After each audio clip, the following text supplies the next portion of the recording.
Okay, welcome to lesson 1 of this quantitative research method for RES70503 and 70703. And this is my name, that's my email address, and that's my iPhone number, phone number, and WhatsApp anytime. Okay, this module, what we covered in this module, sorry, in this class. So there'll be 7 classes. 7 classes. We'll cover as much as possible, whatever method you're going to do. Assessment. There will be 4 assignments. Each one carry 25 marks. That's all the assessment. Okay. So after the 7th class, I'll give maximum 1 week. You must have submitted all your assignments. So as you go, I'll give the assignments 1, 2, and 3. Right. So in this class, what will be covered? So what is research? The area of interest, preliminary data gathering, problem statement, so literature review, variables, data, theoretical framework. Theoretical framework here onwards is going to be for mainly social sciences, or where data will be collected from the field. Theoretical framework, hypothesis, study designs, sampling, and sample size calculation. We may not be able to cover everything, so we try to cover as much as possible. So what is research? So basically, you're talking about discovery. Does somebody say, I want to get a membrane. Which membrane works the best? Right? Discovery, discover something. Right? How the students' autonomy in learning, discover, and then interpret what we found. Interpret.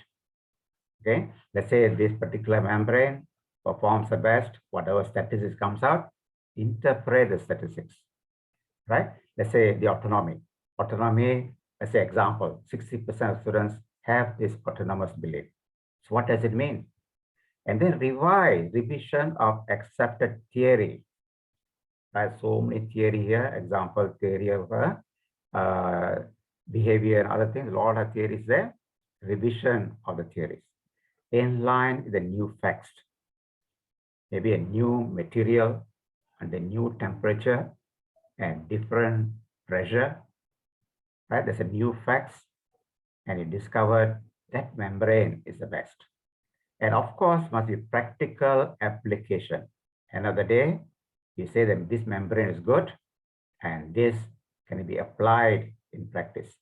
So what is research? Basically, you're going to discover something, interpret the facts, revise whatever been believed before, establish new facts, and see whether it's practical, right? So this according to this dictionary, online dictionary, okay? It's not my definition, right? Why people do research? Most of you do research. What's the reason? Most of you do research for which reason? Most of you do research for what? Get a master's or PhD, right? Isn't it? Class, most of you doing PhD, doing research to complete your master's or PhD, right? Yes. Why you want master's or PhD? Why do you want master's or PhD? What will it do? How will it help you? Will it help in employment? Will it help in employment, promotion, increment? Right, wherever you are, you're hoping with this degree, you may move up in your employment and promotion. Sometimes they want to get a research degree to become a lecturer. Some you want to unsolved and challenging problems at workplace. You want to improve productivity, example. Get a joy, nothing has to do. I just want to research to be creative and curious, right? Acquire respectability or recognition. Oh, this guy has invented this, right? Curiosity to find out of the unknown facts. Just want to know something. So ultimately, a mind inclined towards research. We're only talking about this. Mind inclined towards research would be better than a mind not trained for it.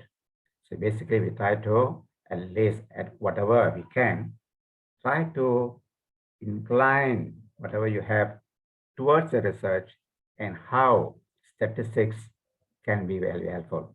End of the day, most of you gone through, you all need statistics to finally talk about all these areas.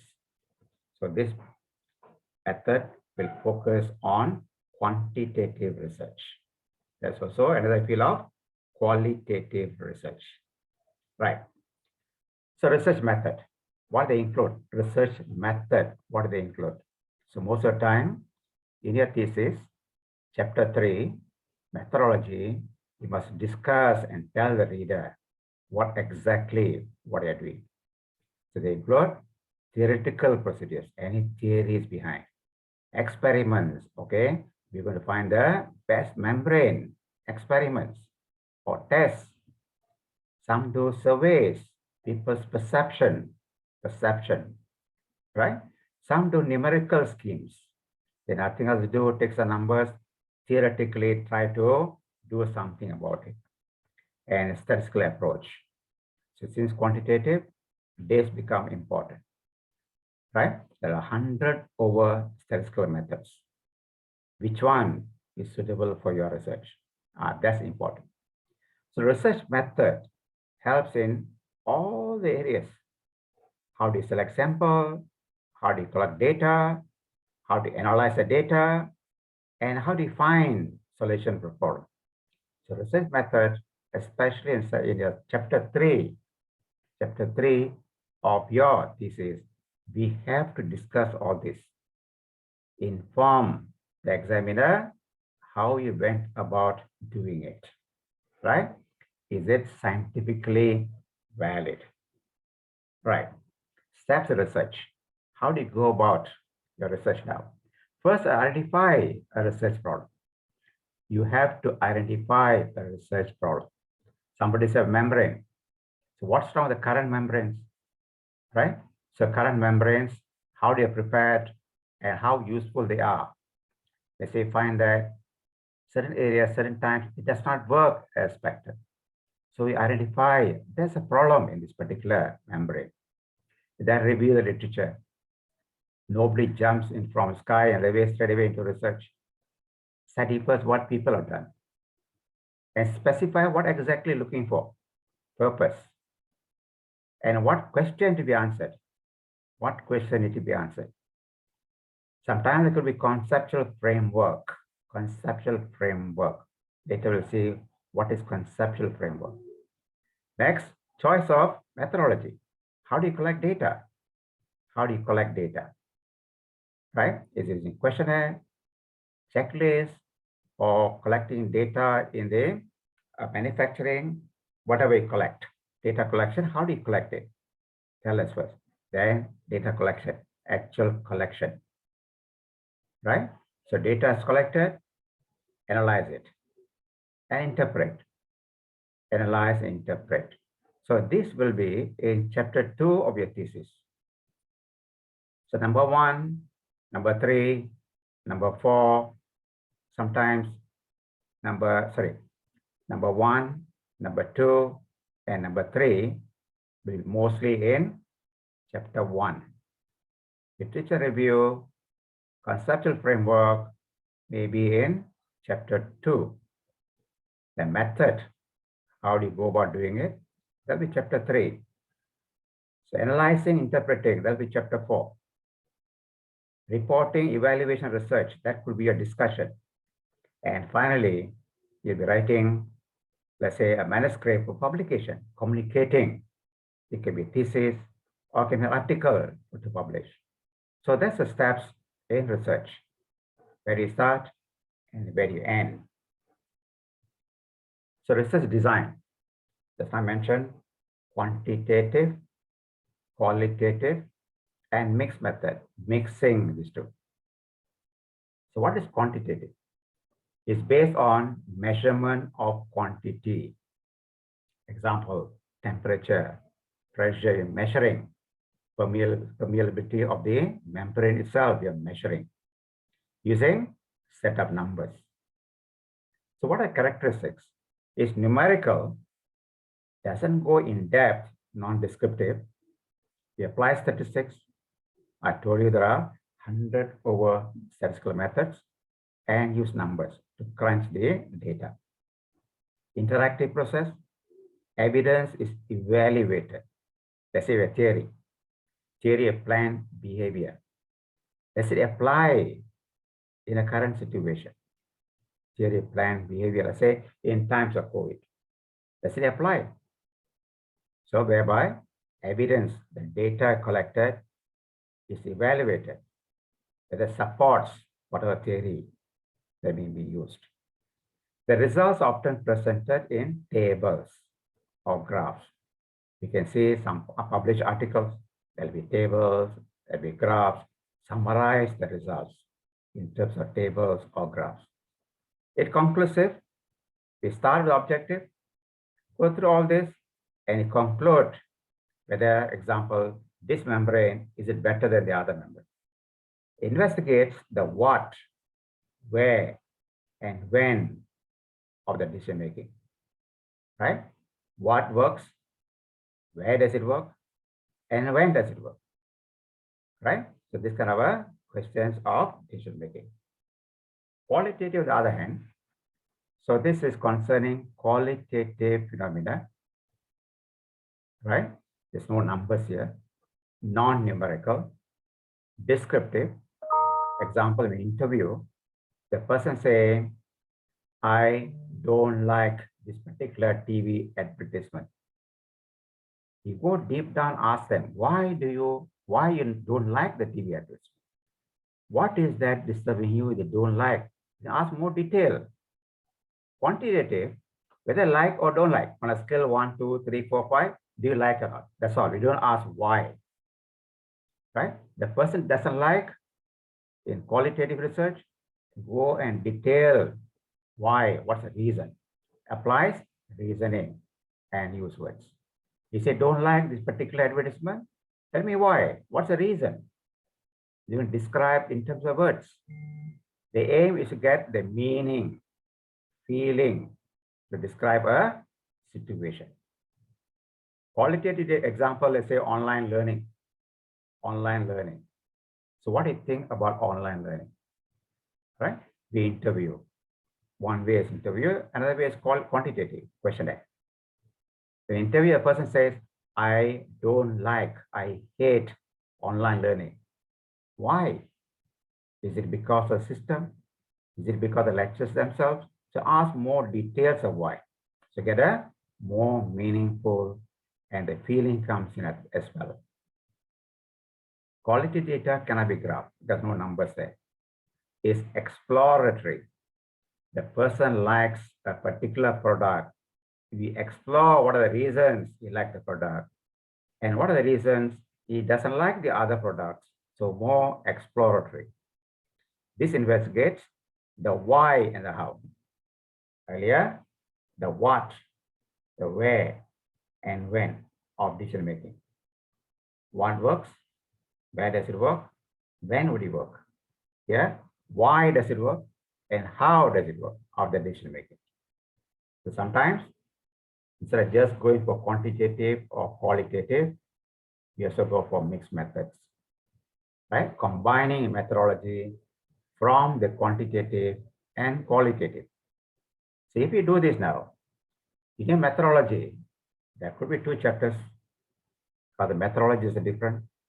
In a data analysis, there could be 2 chapters because you're going to summarize finding from here and finding from here. So chapter 5 discussion, we can talk about comparison between these two. It's called triangulation, right? So quantity and quality differ by all these areas. So there'll be 2 chapters on chapter 3. Chapter 3, I say A and B.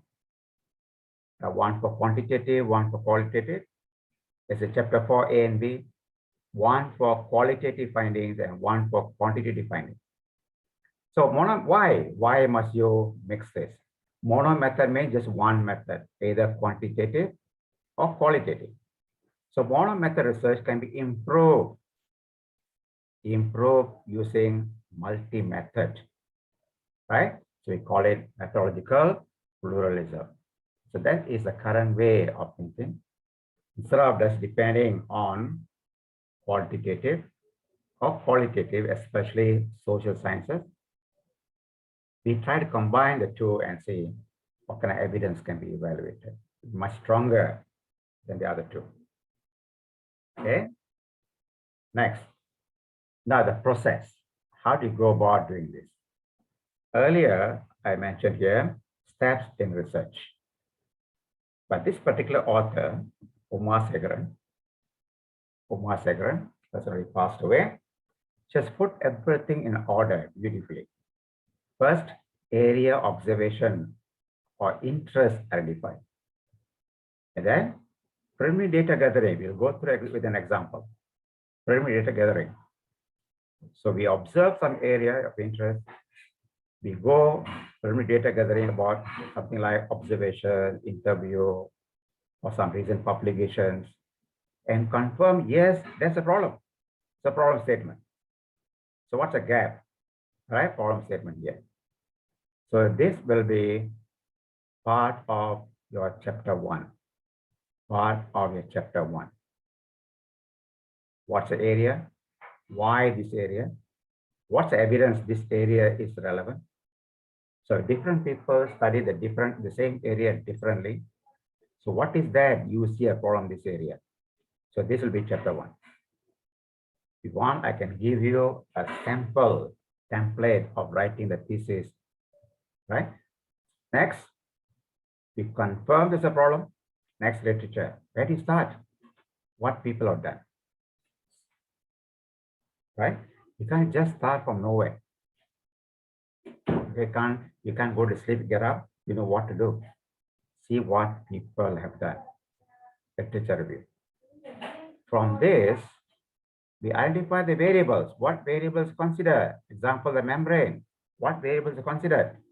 Variation temperature, variation pressure, different types of material. So you know what variables are considered. Later we'll define what's variable. And is there a theoretical framework connecting, right? Later we'll see what's framework. Next will be, since you're going into quantitative, there will be generation hypothesis. We'll talk about it later. And design. What is your design going to be? Right?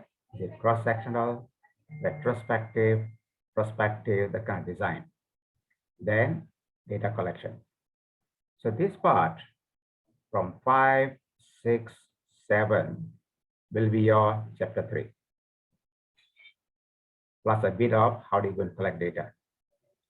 So chapter 1, we more or less, of course, add a few more. That'll be chapter 1, this will be chapter 2, and this will be chapter 3, 5, 6, 7. Right? This chapter 1, chapter 2, and chapter 3 must be written maximum 6 months. You go beyond that, it means you know what you're doing. 6 months also too long. I'll say 3 months. Clarify these areas. 3 months. 3 months also too long. I think 1 month. At least know this. You find out this, write this. This is a draft of your chapter 1. Go in search, keep on writing whatever comes in your chapter 2. What variables are considered, what hypothesis tested, what research design will be chapter 3. Right? I say 1 month. From 1 to 7 could be completed in 1 month. And 1 month also too long. Maximum 1 week. I'm not asking to write the full thesis. A draft of what goes into this, what you have discovered from your literature, what variables, hypothesis, design. You can think carefully within 1 week, you can establish 1 to 7. And that's a very, very important area. Sometimes people do, they come for presentation, things are hanging here and there because they didn't go through the 1, 2, 3, 4, 5. This person put it very strongly, very nicely, what to focus on, how do you move one to another, right? Your proposal depends sometimes, you don't know what you're talking about because you understand the problem, right? You didn't go step by step until here, right? Later come to analysis now, data analysis. If all these are not strong, garbage goes in here, this will be garbage. This will be garbage, all your discussion is garbage too. You failed. So pay attention in this area, the design aspect of it, right? Okay, so where do you start? Right, where do you start? Observation and detection of area of interest. So you start from box number 1, observation, right? So we start from here and move at least until 7 for today. Right, area of interest. Take a piece of paper and draw a neat circle.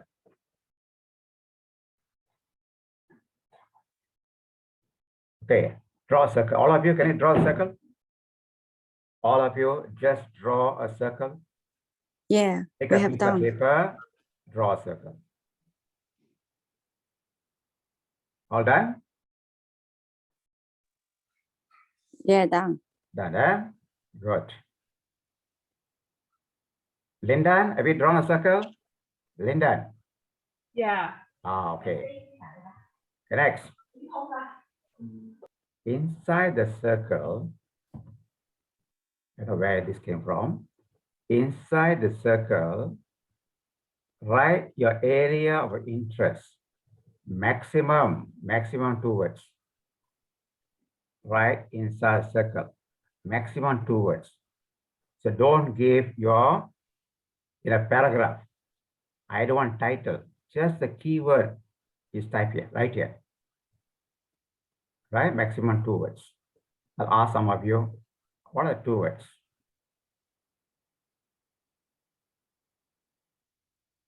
Okay, mancha. Mancha. Is mancha there? Hi, sir. I'm Okay, here. what are the 2 words written here?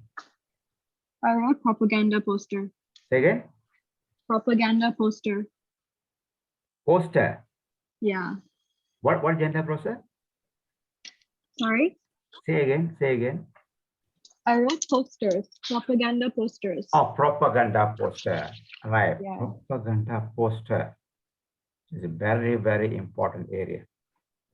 Right, that decides which way people could think. Propaganda. This one, political side. Is it a politics? Yes, it's political. Right, politics, propaganda. That's very important. May Wong. May Wong, what's your words inside here? Learning culture. Learning culture. Right? Wang Yanan. Wang Yanan. What are the words here?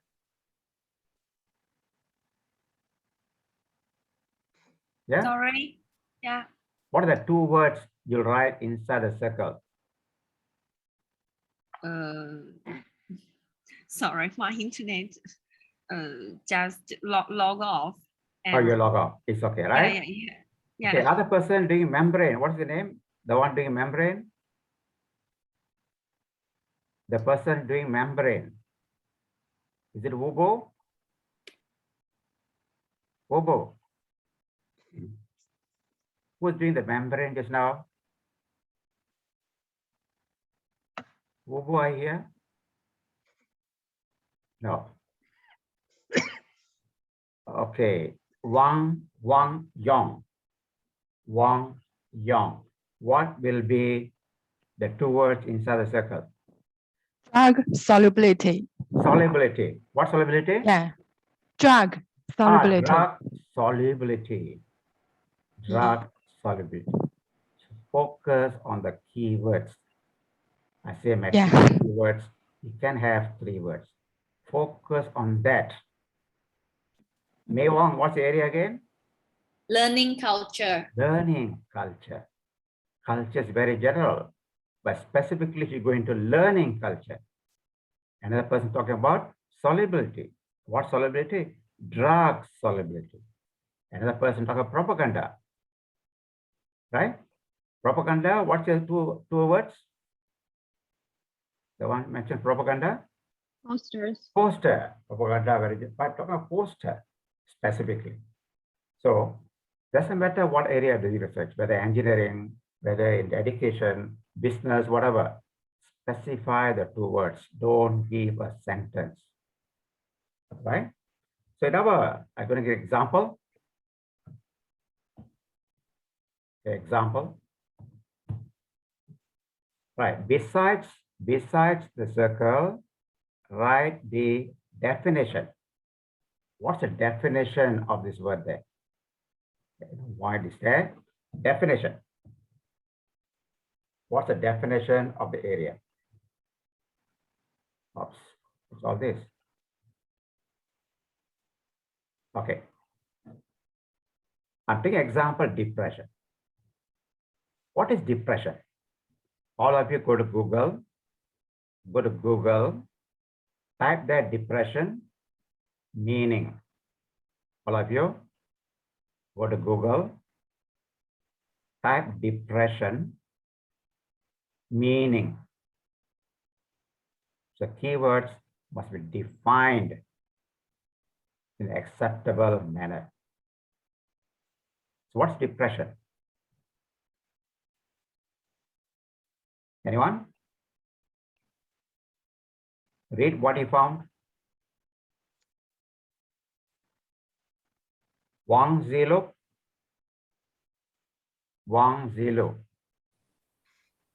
What's the definition of depression? Now you have to participate in the class, right? So what's the definition of depression?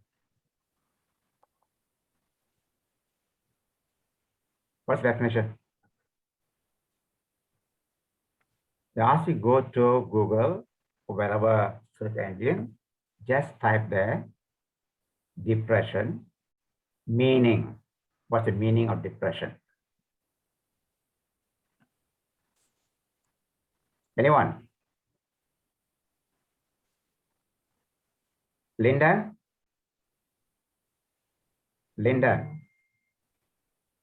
Yeah. What is the definition of depression in your search? Depression. Yeah. But in the screen, on the screen, you show us the definition. It is a kind of mental illness. Mental illness. Yeah. That's the definition from your search, right? It is not from my research. No, doesn't matter.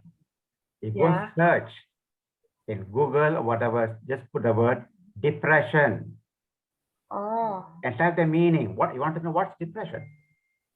Not necessarily your area of research. I'm just asking this. Later you're going to do for your own research. Okay. What's the meaning of depression?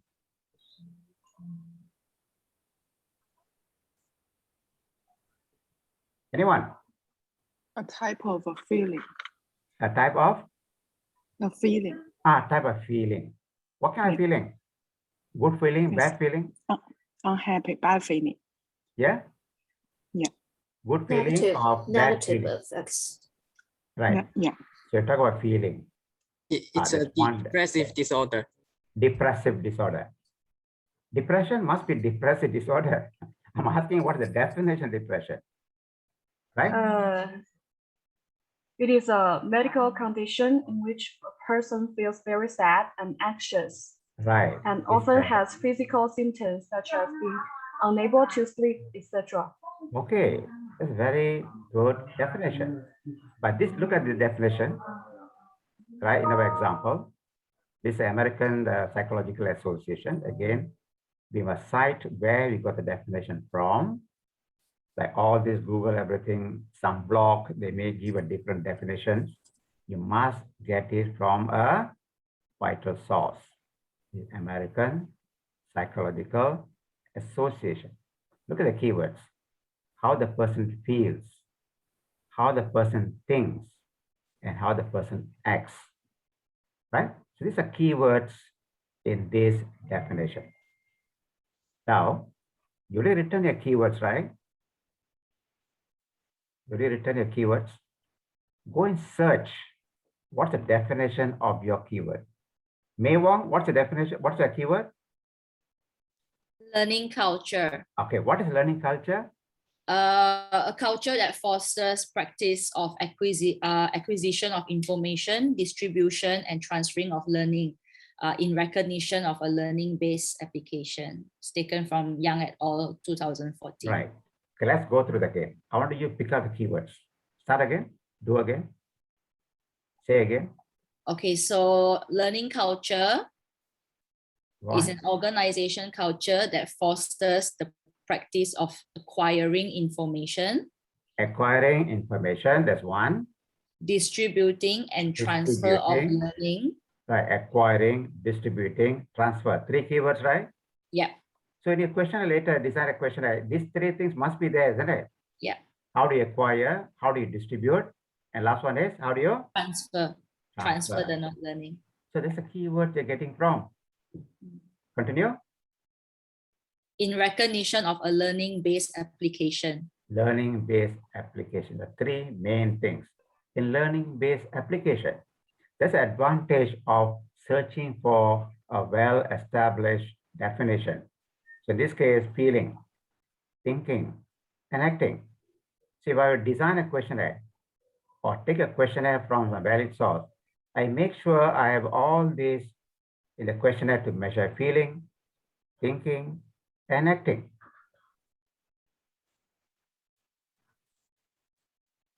Okay, hold on.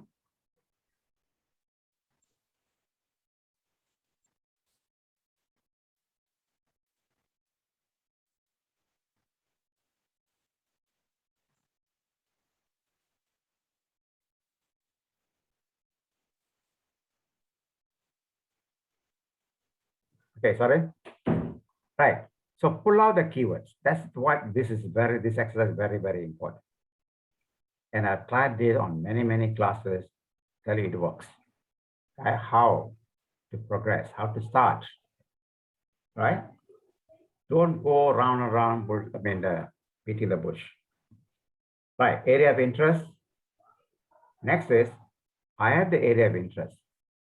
So next, which population? Which population? I cannot talk about depression in so many groups. I can talk depression among medical students. I can talk depression among the clinical workers. I can talk depression among some particular diabetic patients. So which target population you are looking into?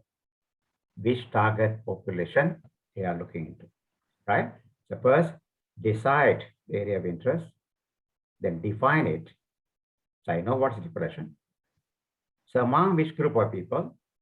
So I have the population. So in my study, my example here is going to be among dialysis patients. So the title evolves from this. Depression. So depression among patients undergoing hemodialysis. So dialysis patients. So I have the definition and I've chosen this population. Why this particular population? There must be a reason. Imagine these people are going for dialysis 3 times a week. They spend about 4 hours every time they go there. Sometimes it's sponsored, sometimes they pay out of pocket. All these may increase the level of depression. So these people, that's why we pay attention to this group of people in our example. So this picture must be very clear in your studies when you're starting. What's the area of interest? Define it, and then population. Right, which target population? Are we clear on this? Any questions on this? Mei Wong? No, clear. Okay, Mei Wong, what's your keyword here? My keyword was learning culture. Learning Learning culture. culture. You redefine it, right? Yes, Next. the three definition is to acquire, to distribute, and to transfer knowledge. Right. Now, My, which population are you looking into? I'm looking at MNC companies, multinational companies in Malaysia, specifically the manufacturing industry. Right, multinational countries. Now, what's the title now? What's the keyword? My Learning learning culture culture in in MNCs. MNC companies in Malaysia. Malaysia. Right, right. Learning culture in MNC companies in Malaysia, right? Yeah. So you can add on whatever it is. Yeah. So don't go for title first. Go for the keywords first. What's the area of interest and what are the keywords inside here? Which population looking into? So once you know the keyword, it'll be easier to design if you are going for questionnaire. Right? Okay. This is your first homework, not assignment, okay? Homework. You're going to exactly draw one circle, write your maximum 2 words, definition, define it, and tell which population, and then a short statement like a title. So that particular area of interest, we know that what that area is and which target population. So this is your homework number 1. Do this, just 1 page, just 1 page. Email to me. When you email, you must put the subject.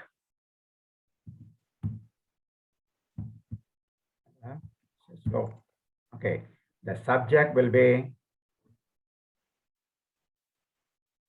so when you send a file, you make sure you have this subject area, okay? In subject, you put there RES70503 or 7, whatever it is.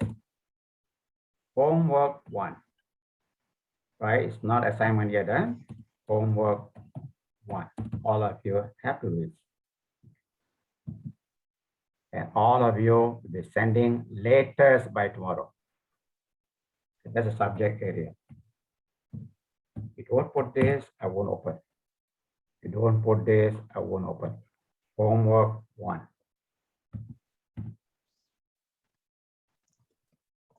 Do you understand?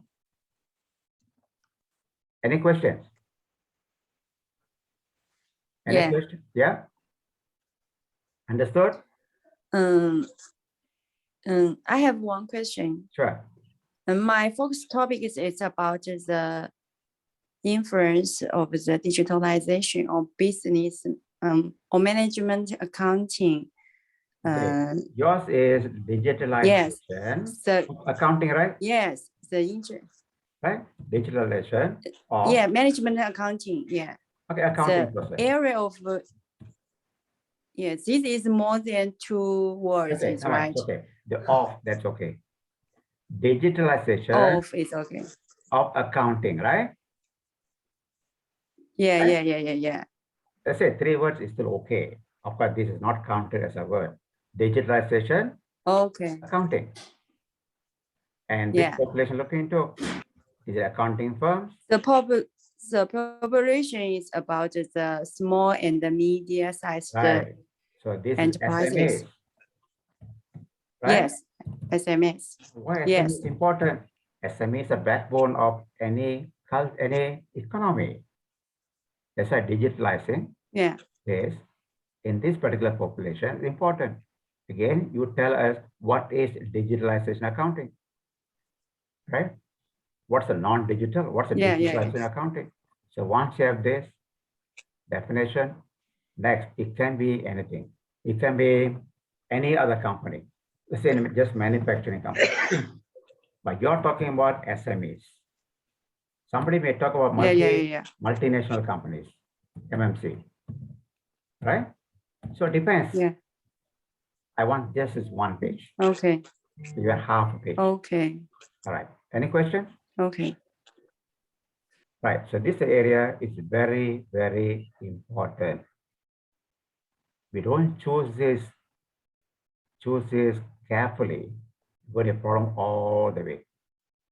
Most students fail not because of here, it's because of here. They're failing here. Some just ask the supervisor, give me a topic. Supervisor gives what topic can I give you? The topic he is doing, he is interested. You may not have an interest in that area. You would be problematic later. Even that area of interest, is there much scope for it? Right? We go to the next one later. But first, decide this. And decide on this.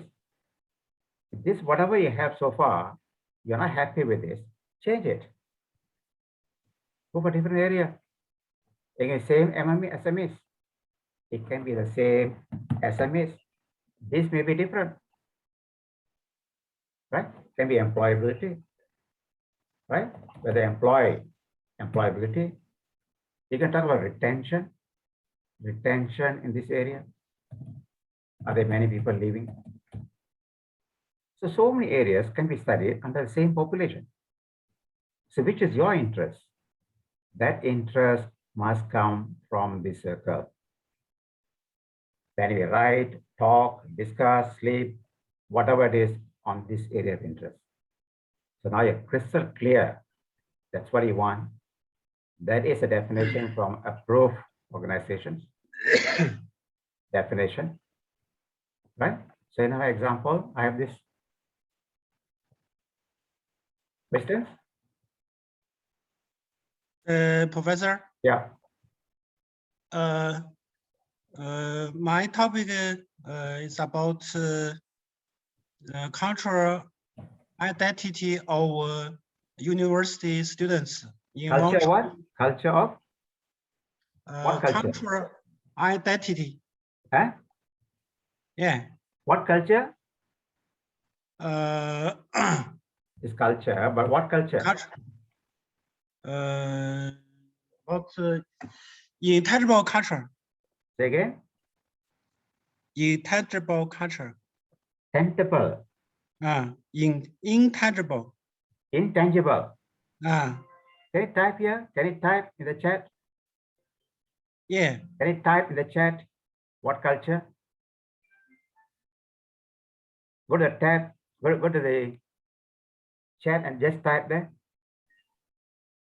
Oh, okay. All right. Wait a moment. Actually, it's about my title about the cultural identity of university students inventing intangible cultural heritage documentary. Is it culture identity? Is it culture identity? Identity. All right. Correct? Yes. All right. What's culture identity? What's the Oh, definition of culture identity? You mean that the culture is broad?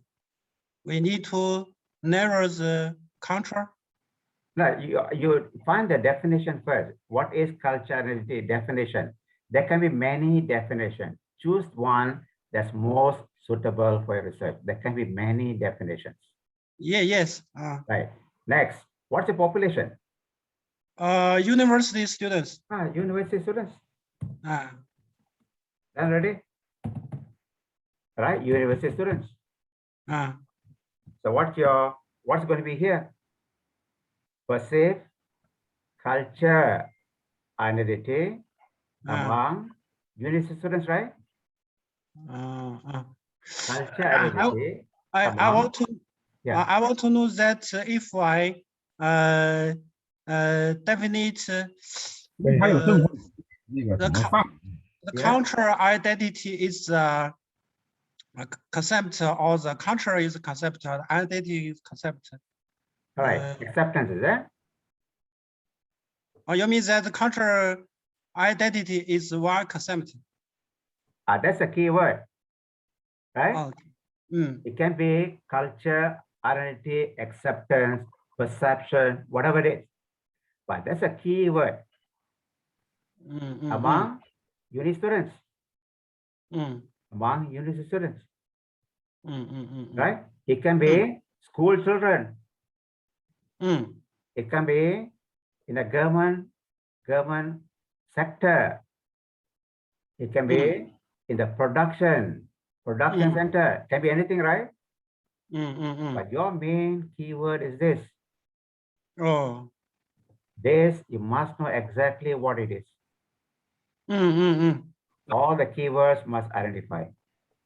But now, which area where you will apply this? University students? Oh, you mean that this homework? Yeah, that's your homework. That's your homework. Yes, I will send the homework to your email. Yeah. Oh. Right. So do this What's the deadline? tomorrow. Tomorrow. Yeah. Okay. In fact, should be done today. Now I give more time to go search. Hey, I need to write the definition and the population. Yeah, this is important. It's important because cultural identity. What definitions? How many definitions? Just one definition only. The best one that's suitable for university students. Cultural identity very broad. Cultural identity among the say rural, right? Rural folks. It can be different, but you're talking about university students. So get the right definition, correct definition of this in this. And then you're on the way. Without this, it's going to be difficult. Do I need to write the sentence like the below? That is. All right, then write below this.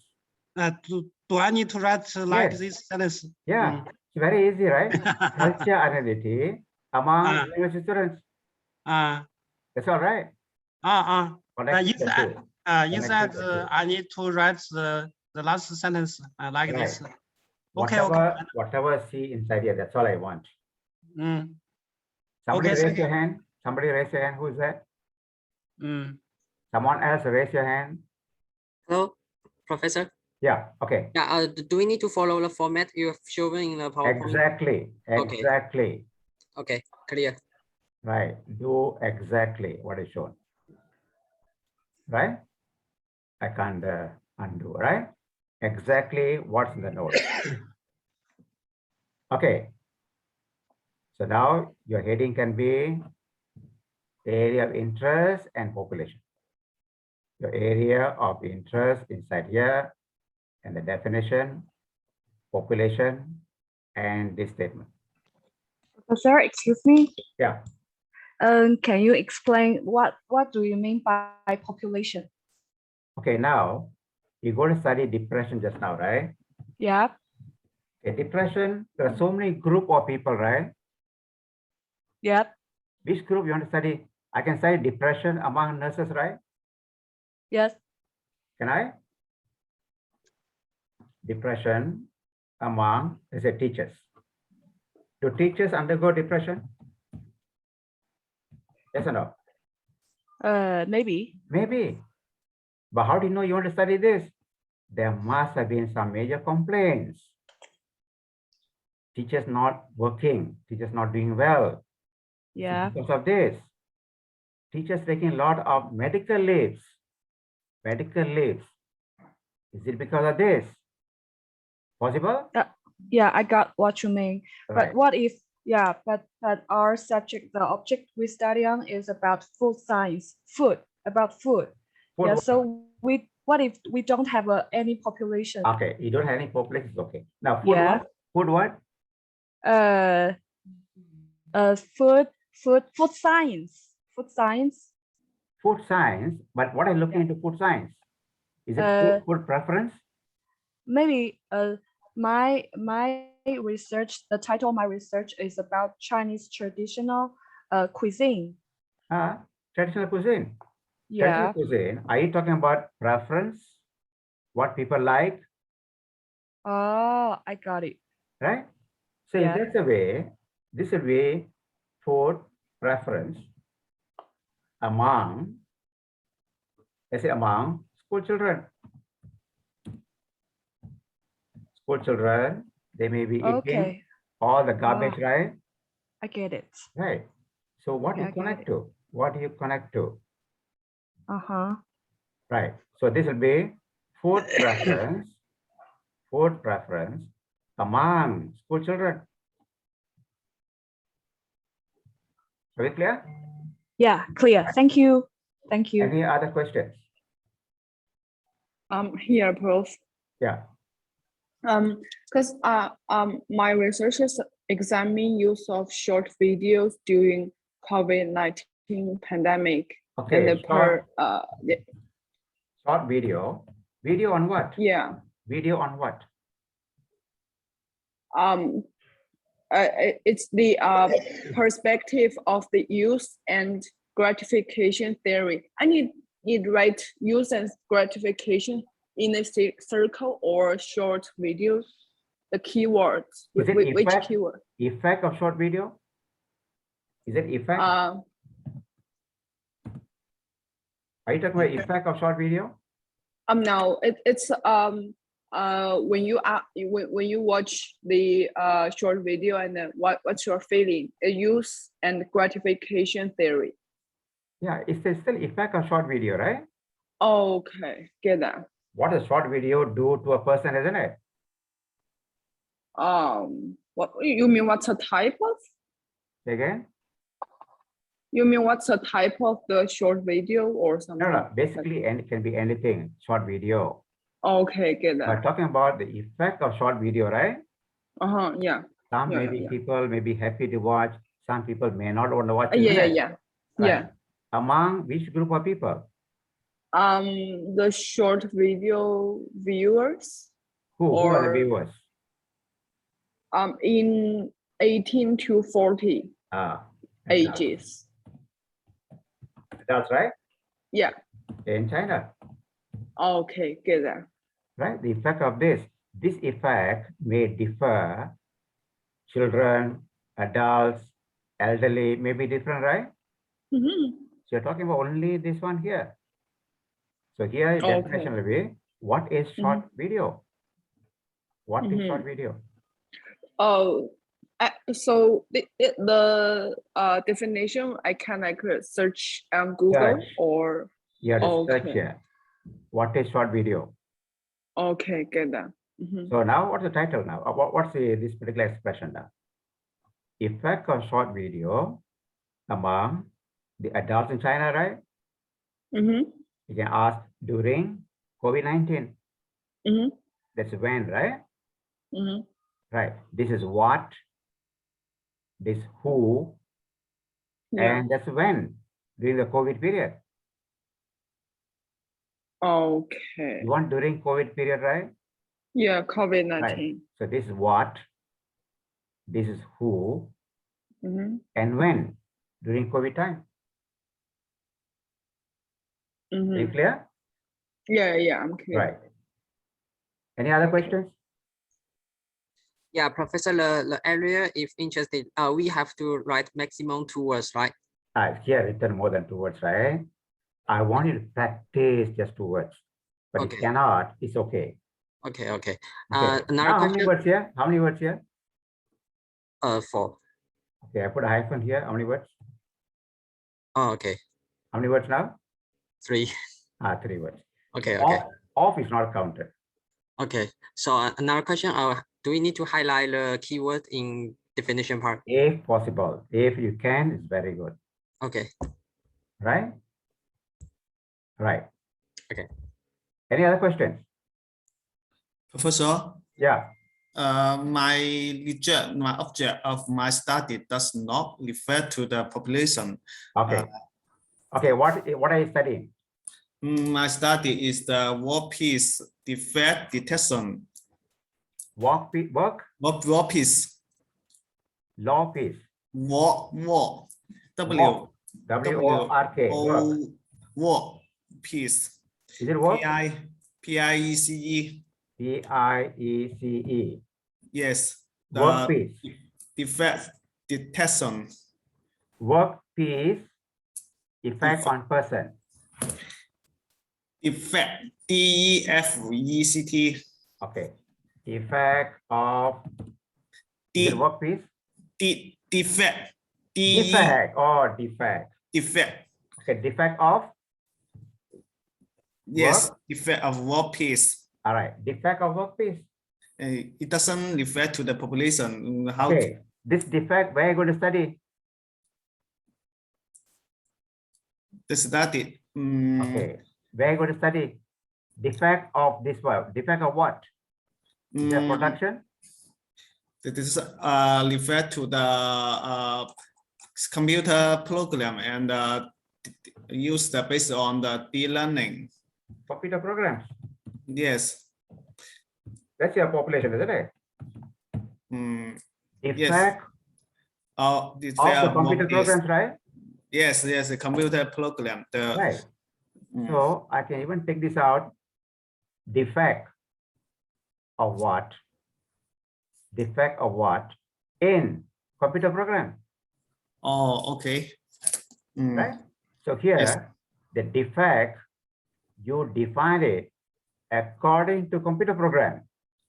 Defect in manufacturing is different from defect in computer program. Yes. This definition must deal with defect in terms of computer programs. Oh. All right. Okay. Okay. Okay. I know. All right. Thank you. All right. Questions? Hi, Professor. Yeah. As I say, I have a asked you question. earlier, what's the area of research? So now most of you can see that your area of research not very clear, not crystal clear. You talk about workpiece, but actually it's not workpiece, it's defects. Right? In what? Okay, so Okay, yeah. Okay, go ahead. My research is focused on the relationship between the marital leadership and the corporate bribery. So for my area of interest is that corporate bribery, is that correct? And the population is marital leadership. No, Yeah, corporate bribery. Yeah, corporate bribery. Bribery. Yeah, bribery. Right? Yes, yes. Okay, corporate bribery. Among which group of people? Yeah, the population is the marital leadership. Marital? Yeah. Marital leadership. Marital leadership, which means the company controls by the husband and the wife. All right. The company, right? Company is owned by husband and wife. Yeah, yes. Right. This is corporate bribery among their partners, right? Among the marital leadership. Okay, marital leadership. So marital leadership, you know, husband and wife, right? Yes. Right. So this is corporate bribery. That's a keyword, isn't it? Yes. So what is corporate bribery? Corporate bribery. So I have to Google to definition it. So this can be in any area, right? Can be politics also, right? 长得越长越像习近平了呢，这个彭丽媛，像主席了。All right. So corporate bribery can be in SMEs, it can be in multinational companies, but you're coming down to marital leadership, right? Yes. Right. Again, you define that's correct. this in terms of this for the definition. Okay. Okay. Okay, thank you. All right. So this statement can be corporate, the effect of corporate bribery in marital leadership. Marital leadership. Yeah. Yes. Okay, thank you. Right. Anyone else? Okay, let's move on. We talk about depression. So first, you must know, you found the definition of what's depression. How the person thinks, how the person feels, think, and act. So your questionnaire must have all these keywords. All these keywords. Feeling, right? Right, feeling. So the keywords can be all the keywords or add some also can. Loss of interest, change in appetite, right? Trouble sleeping. So these are some of the symptoms you may see among depressed people, right? So even though definition is very simple, straightforward, but what will these people undergo? These people undergo this, right? You can write the whole thing in one paragraph, several sentences, that's okay. Normally, depressed people feel sad or having depressed mode, and they lost interest in pleasure activities once enjoyed. They also have changes in appetite and trouble sleeping, and they don't have energy. They also have an increased feeling of purposeless physical activity, and they don't feel worthy, and they're often guilty. They are difficult thinking, concentrating, making decisions, and often talk about death, suicide. So you can, but it's just putting in bullets what it means, right? So similarly, whatever you have here, your definition is there. You may want to write something about it, right? What this may constitute. All right. Next, we are done. Number one, right? It took so long, number one, and it's very, very important. Now, you have very beautiful area and everything. Let's say now, already decided. Depression among patients undergoing hemodialysis. Okay, that's my area of interest in this population. Now, is it worth doing it? It's called preliminary data gathering, right? So how to do this now? Three things. That's my area of interest. I can do observations. I can do interviews or some recent articles, publication or newspaper reports, right? Gather more information.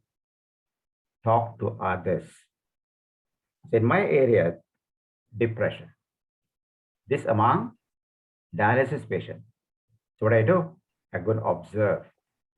The people are sitting there for 3-4 hours, right? Every 3 days, 2 days, they are there.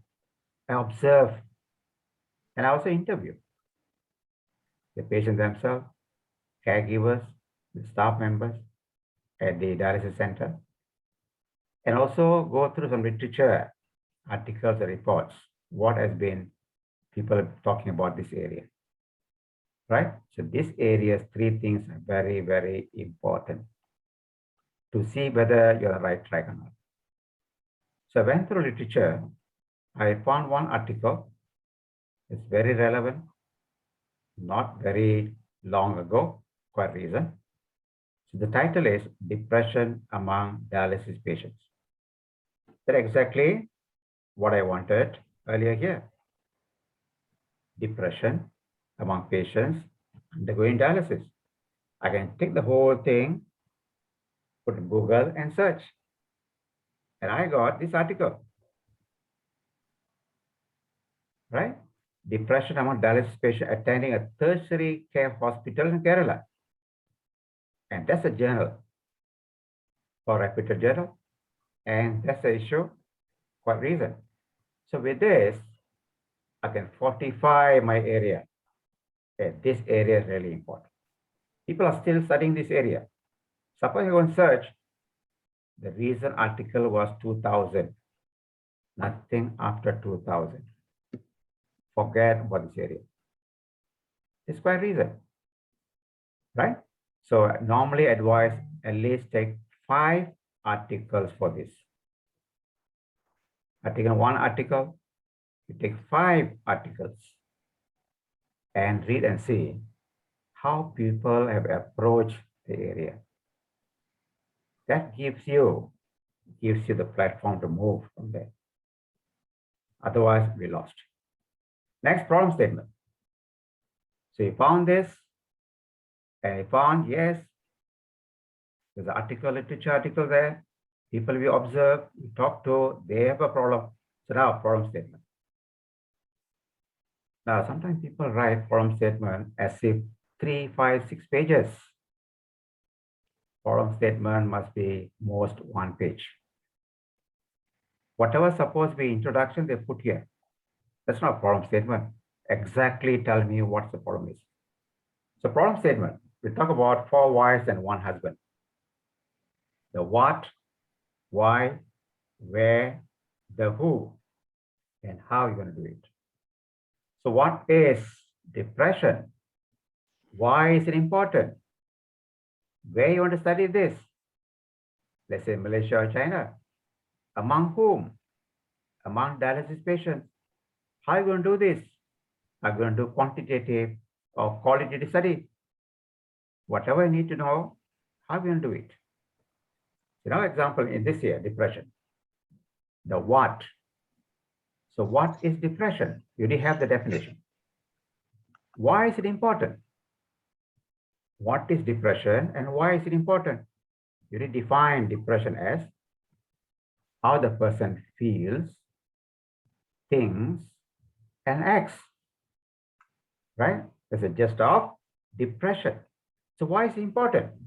How the person feels rotten every day, thinks of suicidal, acts, doesn't comply with the medication, whatever it is. All this going to be major problem later. Right? So the why, the what and the why, you must have these 2 areas at least. You must search the what and the why. Right? Let's see one of you. Sorry, I had to call you again. Linda? Linda? Yeah. What's your key area? I beg your pardon. What is your your key words, 2 words? Cuisine standardization. Say again? Cuisine standardization. Cuisine centralization, right? Yeah. What is cuisine? Write the definition, okay? Next, why is it important? Why cuisine centralization is important? You must answer these 2. Okay. Next, where you want to study? Okay, I want to study in China. Among whom? Among college students. How you want to do it? Maybe I do survey. That's up to you. But these 2 must be specified as accurately as possible, citing literature. Citing literature. Right. Okay. Corporate bribery. Which is this corporate bribery? Which area corporate bribery? Somebody doing corporate bribery, right? The person bribery is not there. Mansha. Mansha, what's the 2 keywords? Propaganda posters. Propaganda posters, yes. So what is propaganda poster? Your definition is there. Why it is important? Propaganda, we know. By talking about specifically propaganda poster, why is that area very important? Right? And then you talk about where you from? Sorry? Where are you from? I'm from the Maldives. Maldives. Maybe where? Maybe Maldives. Propaganda poster. Right? So these 2 must be expressed as succinctly as possible. Why is that why this propaganda poster and why is it important? Is it during election or any other time? Yeah, during war times as well.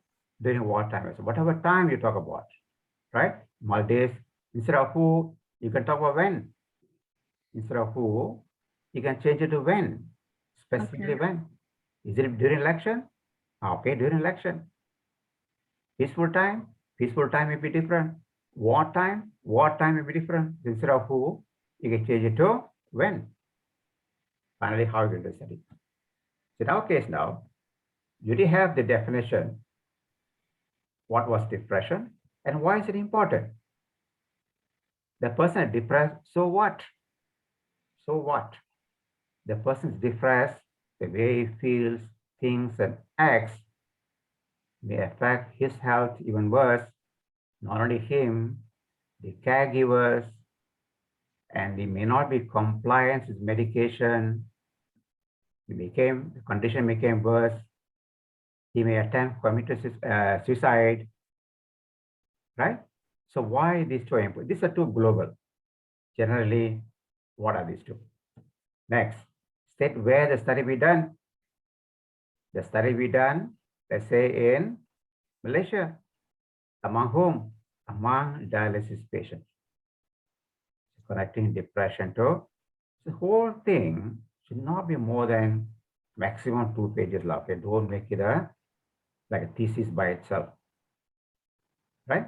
These two global is where you can put some references, reason references. Here may say depression. According to study WHO, 1 in 4 persons are depressed. Right? That's one of the findings. 1 in 4 people are depressed. Maybe mild, moderate, severe, we don't know. Depression. Why is it important? Because of the effects on quality of life and other things. Where study done to be in Malaysia, who, especially that group of people. Right. Next. Objectives and research questions. General objective and specific objective. Look at the general objective. The statement, the area of interest must be in, followed by causes and consequences. Right? So what's the area of interest? I mean, you can change this, okay? Causes, consequences, you can change. You can have a perception or whatever it is. Right? Let's say in our example now, if I follow this, in our example, the keywords depression, prevalence of depression among patients undergoing dialysis, and the factors associated. Not all dialysis patients are depressed. Some are depressed, some are not. What's the reason? Right? It can be duration of depression. It can be the occupation. It can be family support. So what are the factors associated? So specific objectives, I just use the word depression here. First is prevalence of depression. Next is factors associated depression. What are the factors causes the depression? Next, consequences. What happens if the person is depressed? Right? The research questions just turn the objective into questions. Some researchers, they just do objective only. Some researchers, they do only the research questions. Some do both. It depends. You always consult your supervisor. So the keyword again comes in. So specifically what I'm talking about throughout. Right?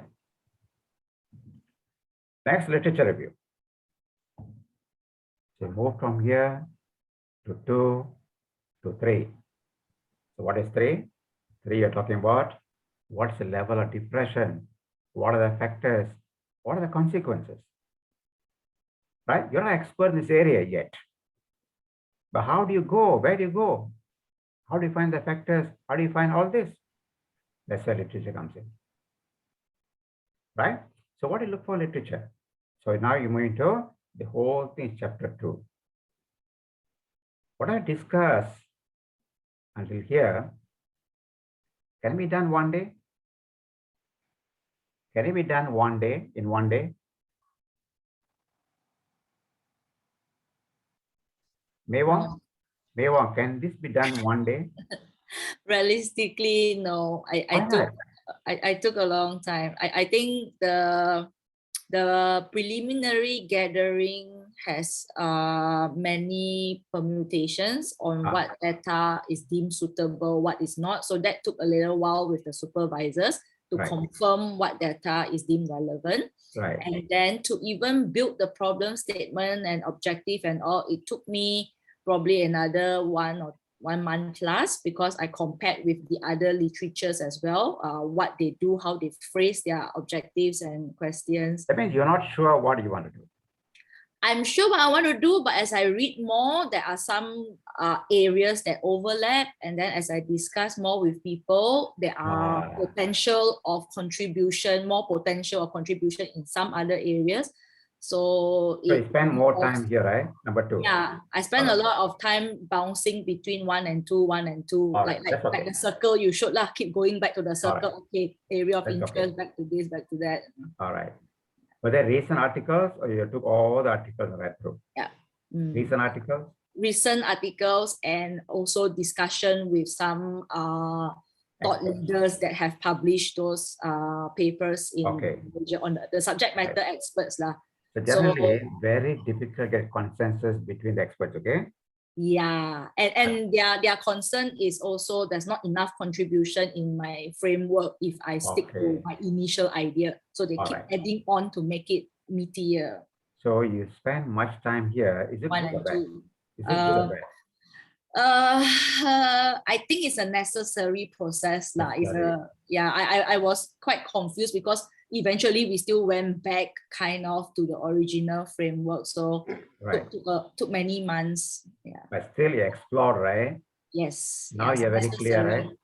Yeah, now I'm clear. I have my problem statement, my all that. Literature review took me a long time as well because we just keep expanding. Right. So spend as much time here, especially this. As a read literature, will contribute to the left, right? From here, you come back to this, right? That's the event, isn't it?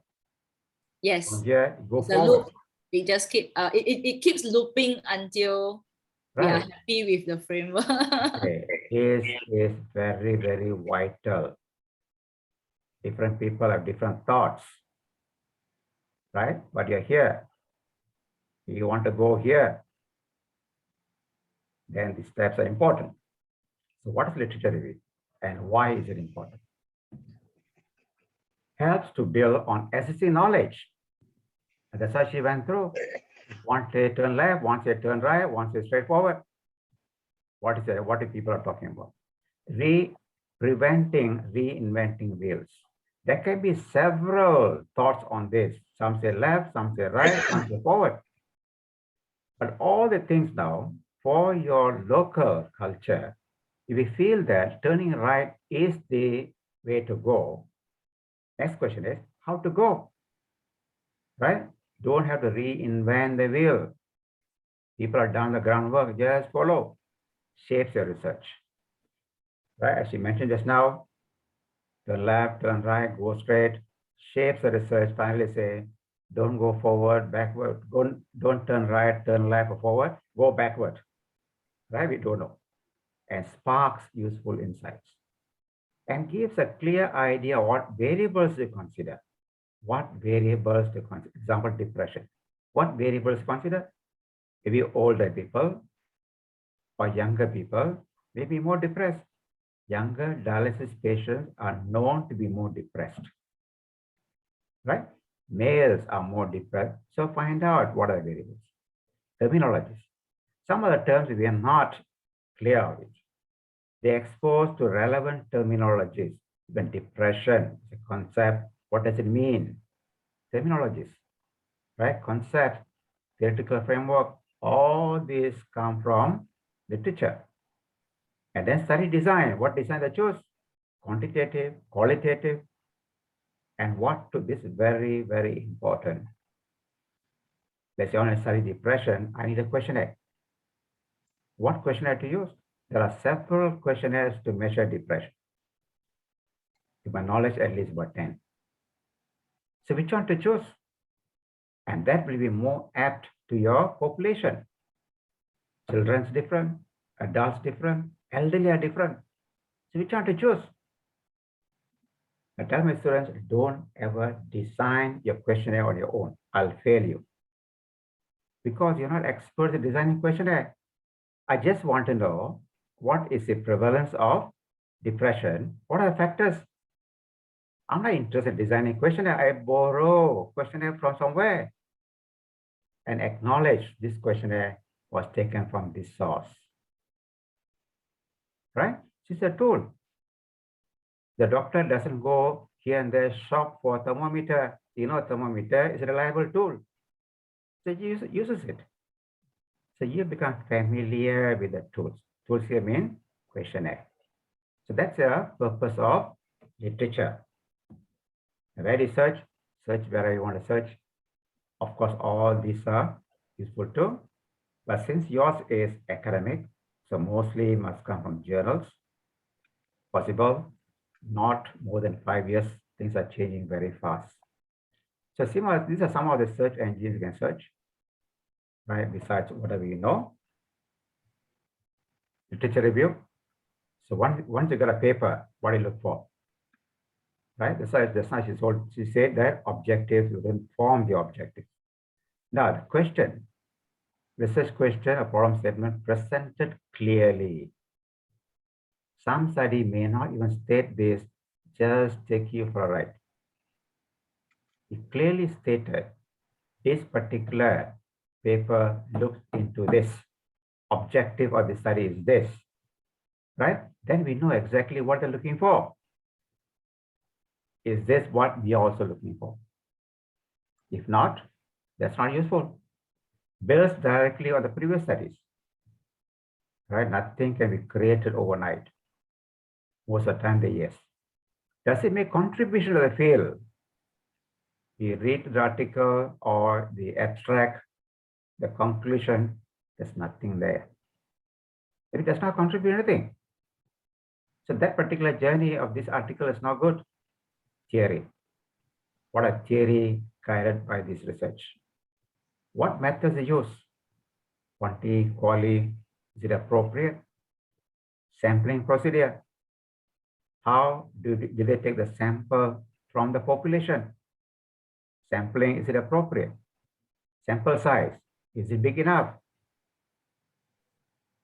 Let's say I took a sample size. Let's say dialysis patients, like 10,000 patients, you took only 10 patients. Is it good enough? Another person took 1,000 patients. Maybe too much.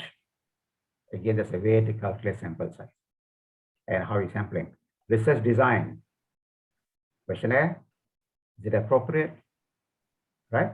Questionnaire, very important, must be valid and reliable. Whether it shows quantity or quality techniques, is it appropriate?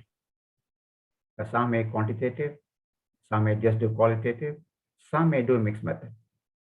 And the conclusions, are they based on the finding? I've seen many articles. The objective is something else. The data, whatever finding something else. The conclusion something else. Conclusion must be based on your study results. And ultimately, limitations. Every study, there are limitations. They don't say the limitation, that means they're not telling the truth. So as you read the literature, just keep in mind whether they have this. Right? Of course, you have a scoring system, but never mind. Just see whether it makes a contribution. If not, I won't go that direction. Right? So roughly, even eyeballing, you see whether all these are there or not. Right? What's the power of literature review? Let's say you have 10 articles. Each article on the average written by 3 authors. We get 30 authors. By reviewing 10 articles, we have 30 minds in your research. 30 people are telling how to do it. Sometimes 30 people may misdirect you into different areas. That's why quality article is very important. Right? Supposing we found these 10 articles are very good articles, that means we consulted 30 people already. Of course, article must be reason and relevant. Relevant to your target population. Right? But that is literature review. In our example, we went through literature.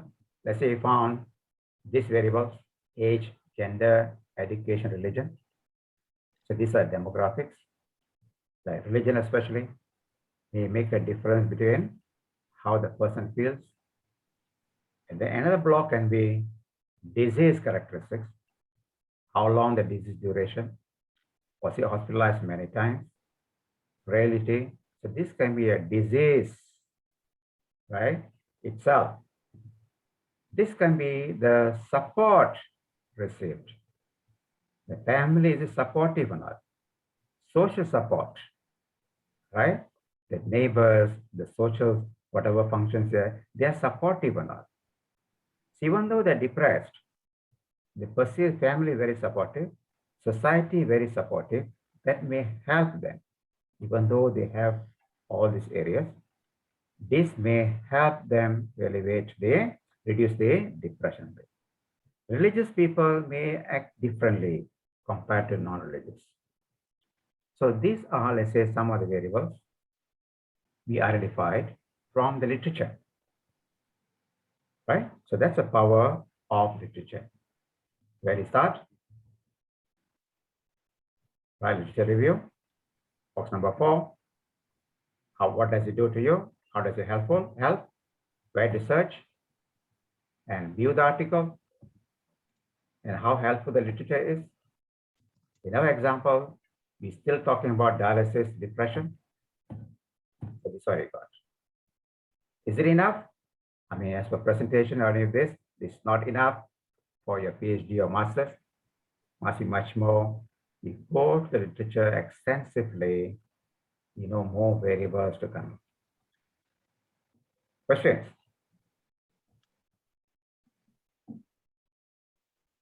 Do you want a short break? Class, do you want a short break? Yes. Yes. Okay. Yes. I'll give you 15 minutes break. Okay, see you at 5:15 Malaysian time. 5:15. Okay? All right. Okay. Prof, meanwhile, can I ask you some questions? Sure. Okay, now you're talking about variables and frameworks. Okay, what are variables and the framework? So now you've gone through 1, 2, 3, 4. I'll go to this now. What variables to be considered? How the variables can be interconnected. Right, so variable definition. A characteristic of interest which takes different values and different items, objects. So that's a variable. Different values in different items, objects. For example, in a study on testing effectiveness of 3 different drugs among diabetic patients. So what can be the differences? What can be the variables? 3 different drugs, name of the drug is a variable. The drug A, drug B, drug C, and so on. The name of the drug. Some are using pharmacy. And the drug dosage. It can be 10 mg, 20 mg, 30 mg. The drug may be different. The dosage also may be different. Right? We are talking effectiveness of the drug, the type of drug, and the dosage. Duration of diabetes. The same drug, same dosage may differ between patients of different duration of diabetes. Age may be a factor. Some may work among the younger patients, may not work among the older patients. Diabetes control. Some have good control, some poor control. So the effectiveness when measuring. So these are variables we may consider. How good is the membrane may depend on the material, the temperature, the pressure, whatever it is. So what's a variable? Characteristic interest which take different values. So these variables can be either quantitative or qualitative. So quantitative are numbers. Example, blood pressure, 120, 122. HbA1c, the sugar control. The sugar control, 7.5, 6.5. Exam marks, 60, 80, 70, number of road accidents. So all these are numbers, numerical values. On the other side, qualitative, see blood pressure numbers, but here hypertension, whether yes, no, yes, no. We can add these values, and divide to get the average. But here we cannot average yes or no, cannot yes plus no become what? So these qualitative variables, the values are not averageable. Whereas quantitative, the values can be averaged. Sugar control, HbA1c, good or poor. Exam marks, actual marks. This grades, marks can average. Grades A, B, C, D cannot average. Why? A plus B equals to what? Nothing. But here 60 plus 80 plus 70, that's a number. And then divide by how many figures added. But here cannot. The accident, number of accidents. What vehicle? Was it car, bike, or bus? So you may have combination of quantitative and qualitative variables in your study. Again, understanding is very important for you to choose the right form of analysis later. Next, data. So what's data? Data is a raw material for analysis. Data can be collected primarily by the researcher, or secondary data may come from other sources like reports, journals, company reports, and so on. The researcher may collect data primarily based on surveys, experiments, observations, other things. So that's the data. Types of data. Understanding of these four is very important for advanced level statistical analysis. So data can be again quantitative or qualitative. Under quantitative, classify into two, continuous and discrete. Example, marks in exam. Distance, 3 kilometer, 3.5 kilometer, right? 10.2 kilometer, often comes in a decimal form. Whereas discrete, they're whole numbers. There's no fractions or decimal. Number of students, 10 students, 15 students, there's no 16.5 students, whole numbers. Accidents, 5 accidents, 10 accidents, 20 accidents, there's no 18.5 accidents. So discrete, under quantitative, whole numbers. Under quantitative, continuous, often they are in fraction. Their marks can be 80.2, right? So marks can be continuous. On the other side, qualitative, it can be either nominal, NO for norm. Sorry, it's a mistake here. Correct it, there's a mistake here. Correct it straight. Correct it earlier. Ordinal. Right? So it can be nominal or ordinal. So what's the difference? Example, blood group.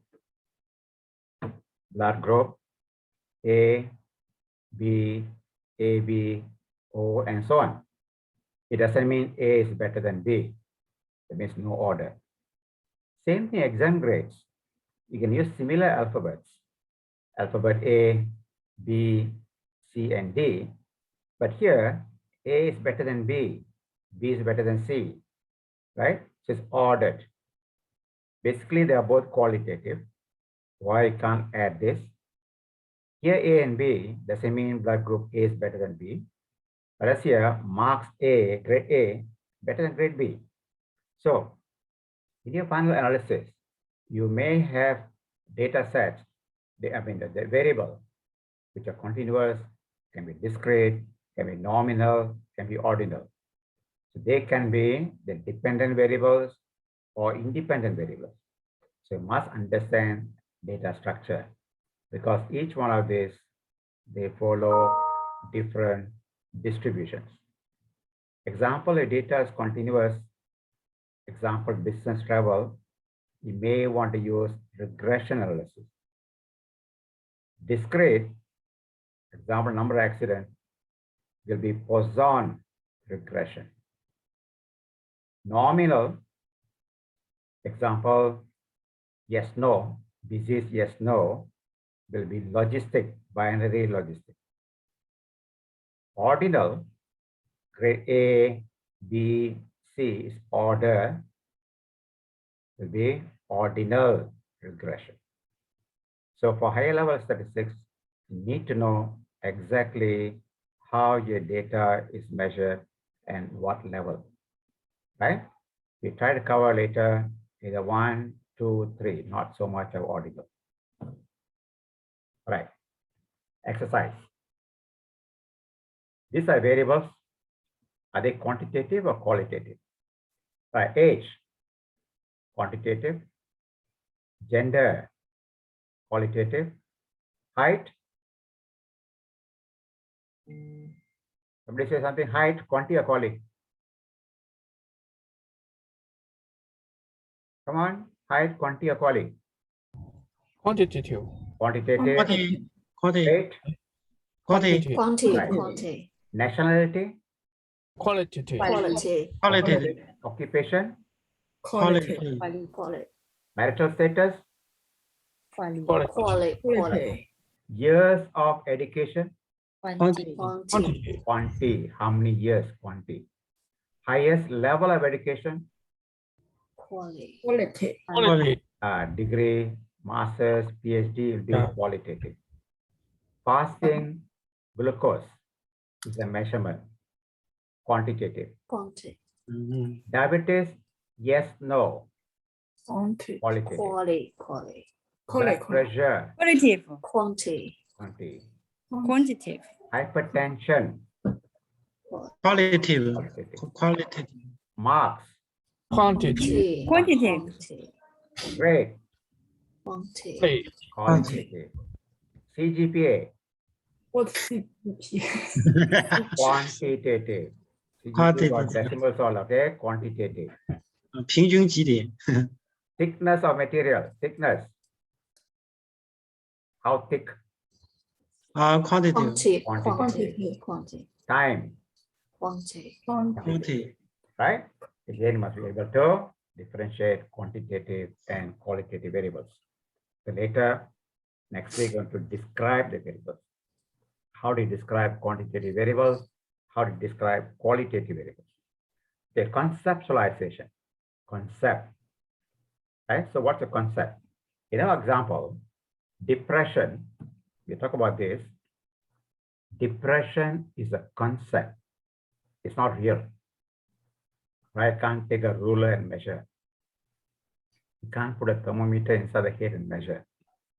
Right? It's a concept. Right? So that's our example. The variables to identify level of depression, dependent variable, age, example, age, religion, duration of the disease characteristics, and the perceived support.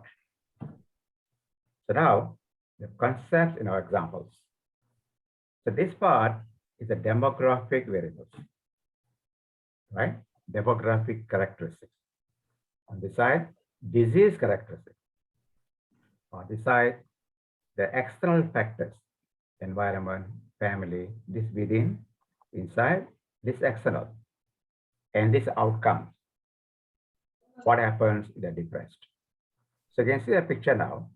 So these are the concepts looking into and how they may connect to depression.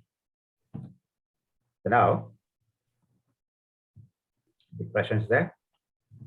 So these factors may have an influence on this. Example, religion is more protective. Age, maybe younger patients are more depressed. We don't know how it works. Based on the literature, we'll know. So how demographic characteristics has an impact on depression. And this is a disease characteristic. How they may have an impact on depression. Maybe longer disease, very time hospitalized, other disease, maybe more depressed. As environmental factors, supposing sufficient family support, community support, the people may not feel so depressed. So this can be like positive, this can be like negative. The more hospitalized, the more higher depression. The more support, maybe lower the depression, sometimes positively, sometimes negatively. So depression may lead to non-compliance, doesn't take the medication, all this, poor disease management, and sometimes suicidal ideation. So we had 4 concepts here, right? We had all the concepts, 5 concepts. Depression is a dependent, how they may work. So this, right? These 2 can be positively, this can be negatively, we don't know how it works. And that may lead to, right? So it's called a conceptual framework. How do you know it works like that? That's why literature comes in. You don't simply put whatever you like. So this will come from literature review. There can be several different models. You can combine, supposing some other variables comes in, maybe bring the variable in. There's some other variables, then bring the variable in, make your model more complete, right? That's why the literature is such important. We need to know what concepts you consider, how the concepts can be interconnected. To make it look nice, you can put this way. All this impact on this, that in turn has impact on this. It's called conceptual framework, how the concepts are interconnected. You must draw this. Don't say, oh, it's all inside my head. No. Draw it and look at it again. Whether support for all these arrows connecting. These arrows connecting.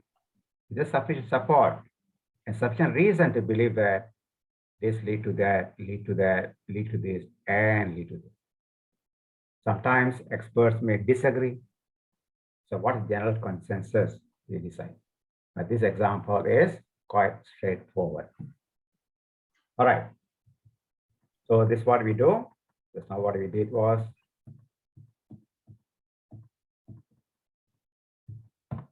this part, all the variables, type of variables, data, type of data. Then we talk about the framework. All right. So 5 is completed. Sometimes this is the 4 and 5, it may go together.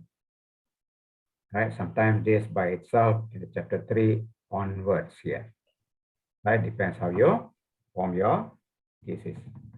Right. Hypothesis. So now we are moving to this area. Right. So what's hypothesis? And there are many definitions of hypothesis. I rather say hypothesis is a tentative yet testable. You make a statement, the statement cannot be tested, then it's not a hypothesis. Tentative yet testable, which predicts what you expect. Right? So in simple terms, hypothesis is a testable statement. How do you test it? Make a statement, collect data, right? Form the hypothesis, collect data, and test if the data supports the stated hypothesis. Example, the older the person, higher the level of depression. Statement. Collect data. So patient's ages are there. Use a questionnaire to measure the patient's level of depression. Data collected. Test it. Let's say 100 over test. Which test is appropriate? Choose a test and test it. Later we'll see how to do this next few classes and see whether the hypothesis is supported or not. Right? This particular hypothesis can be directional or non-directional. directional, non-directional. So what's the difference? Look at examples here. So normally directional, we have this kind of words in between: positive, negative, more than, less than, right? These are directional. Example, there's a positive relationship between motivation and performance, right? That means the higher the level of motivation, the higher the level of performance. How do you measure this? So that's your hypothesis. Number one. How do you measure this? You can get a questionnaire to measure motivation, questionnaire to measure performance, right? Or some key indicators. Then compare this and this using a statistical method, right? So these words, usage of these words into the hypothesis indicated directional, positive, one increase, other one increase. Income increase, expenditure increase. Women workers are more motivated. So women are better than men, right? So these are directional. The same example, if not directional, there is a relationship between motivation and performance. We don't know which direction. Relationship between income and expenditure, we know the direction. There is a difference motivation between male and female. Who's better, we don't know. So normally, this kind of thing should not happen because based on literature, you would have identified negative, positive, more than, less than. So this kind of hypothesis is more meaningful, stating the direction rather than just telling there is a relationship. Okay? Right. So that is hypothesis. Let's go to research design. I covered until here. Now I move into this area. Research design. Right? So research design can be cross-sectional. Cross-sectional. All surveys are cross-sectional. Example, this is a data sheet or simple questionnaire. So give this questionnaire, ask the respondents to fill it up at one time. What's your weight now? What's your height now? Are you male or female? Right? Do you exercise? Cross-sectional design. So all questionnaires are cross-sectional nature. Snapshot. Can be cohort or prospective. We're exposing them to something. Example, you want to introduce a new teaching method. Let's say teaching statistics in class using formula and everything, or using computer the programs. Let's say using SPSS software to teach statistics, or traditional method of teaching statistics using formula, blah, blah, blah. So we take from the population students, some will go into the teaching with their software, some traditional method, and see how things work out in the end.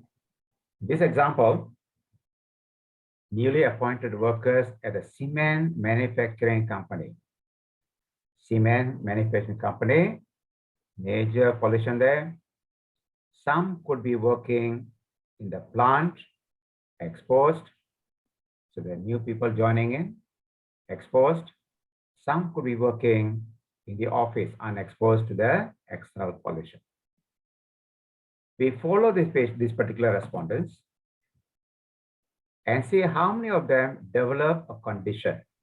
This condition can be lung problem. This no condition, no lung problem, or breathing problem. Breathing problem, no breathing problem. So number of people working in the plant, how many of them have breathing problem? How many did not? These people are working in the office. How many of them develop this? How many of them develop this? Look at the table.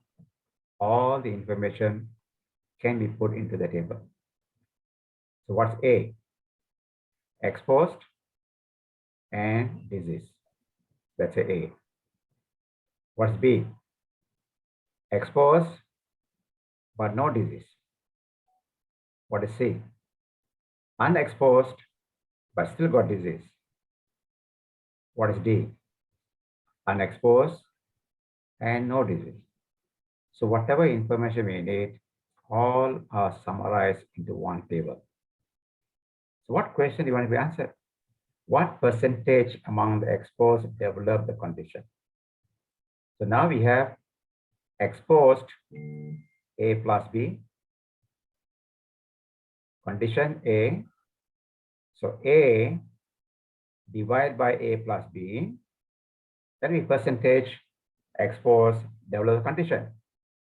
Example, let's say we have 100 respondents here, 100.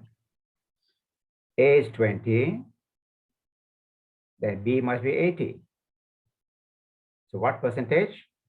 20 over 100 is a 20%. Of those exposed have the developed the condition. So here also we take 100. Let's say here C is 5. Then this might be 95. So what percentage unexposed? 5 over 100, only 5%. Now, once you bring the data into this kind of two, we call it two-by-two table, there are 25 different analyses can be done. Which one to use depends on your objective. So objective is very, very important. What do you want to know? Another example, another study design, retrospective. Example, you want to know lung cancer patients, cases, subjects with condition, lung cancer, and no cancer. Exposure, smoke or don't smoke. So we take cancer patient, take one person without cancer, and it go back in time, find out whether they are smokers or non-smokers. Again, the data we captured, similar table. And what do you want to know?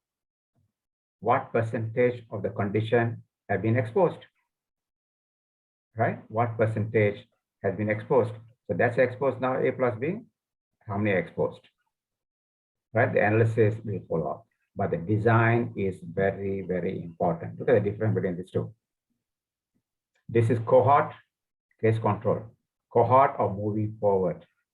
So all the arrows are moving forward. Case control, arrows are moving backwards. So this is present to future. This is present to past. So normally we haven't seen any of our students using these studies, except study of cancer patients, stroke patients. Normally we use case control. Stroke, no stroke, go back and see what are the exposure. Right. These are randomized control trials. I don't want to go into detail. So I asked you, what is your area of research? Nobody reflected on this kind of studies. I see most of you will be doing cross-sectional design, right? Whether engineering or social sciences or pharmacy, right? Skip this. The study, go through it, up to you. Right. Population, sample, and sampling. Population. So what's the definition of population? A set of things or objects in which we interest at that particular time. Right? Example, just earlier we did. Patients undergoing dialysis. Right? Patients undergoing dialysis.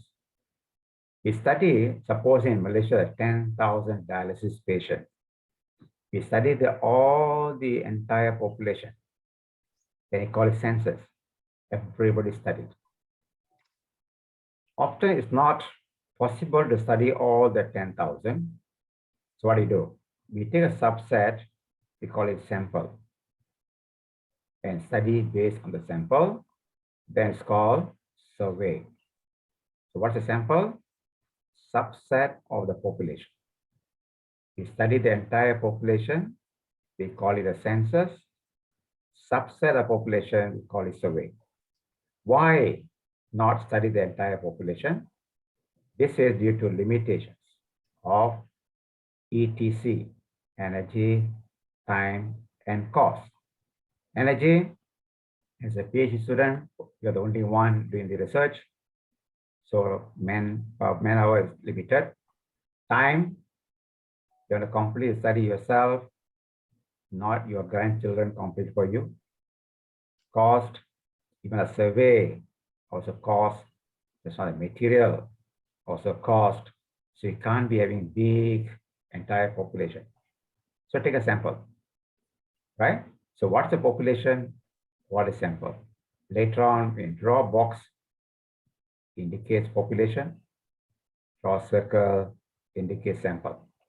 So all the studies later, from next week onwards, from the population, a sample is taken to study certain characteristics, right? So population and sample. Example, dialysis patients, let's say 10,000 patients. From there, we select 500. Sample size, population size. Now the question is, two questions arises. How the sample is selected? So that's why sampling design is very important. In chapter 3, you must tell how the sample was taken, right? There are so many different sampling techniques, probability, non-probability, other things. How the sample was taken. Next, how big a sample size needed? You took 500. Is that enough? Again, there is sample size calculation. As a research student, you must understand these two areas, sampling and sample size calculation. Now, for those in the engineering, you may not have the sampling design, but the sample size calculation, how many units did you test? That's important. So you still have to fall back on this, right? Because you don't have a population, right? Sampling design, how the sample is selected, to be either probability or non-probability sampling.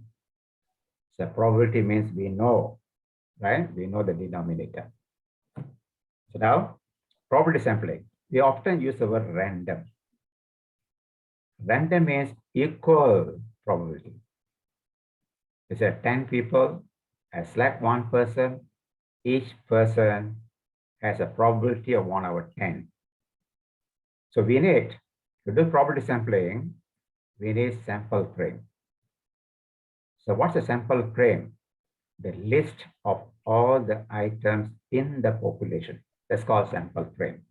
Just now I say 10,000 dialysis patients, I must have the list, right?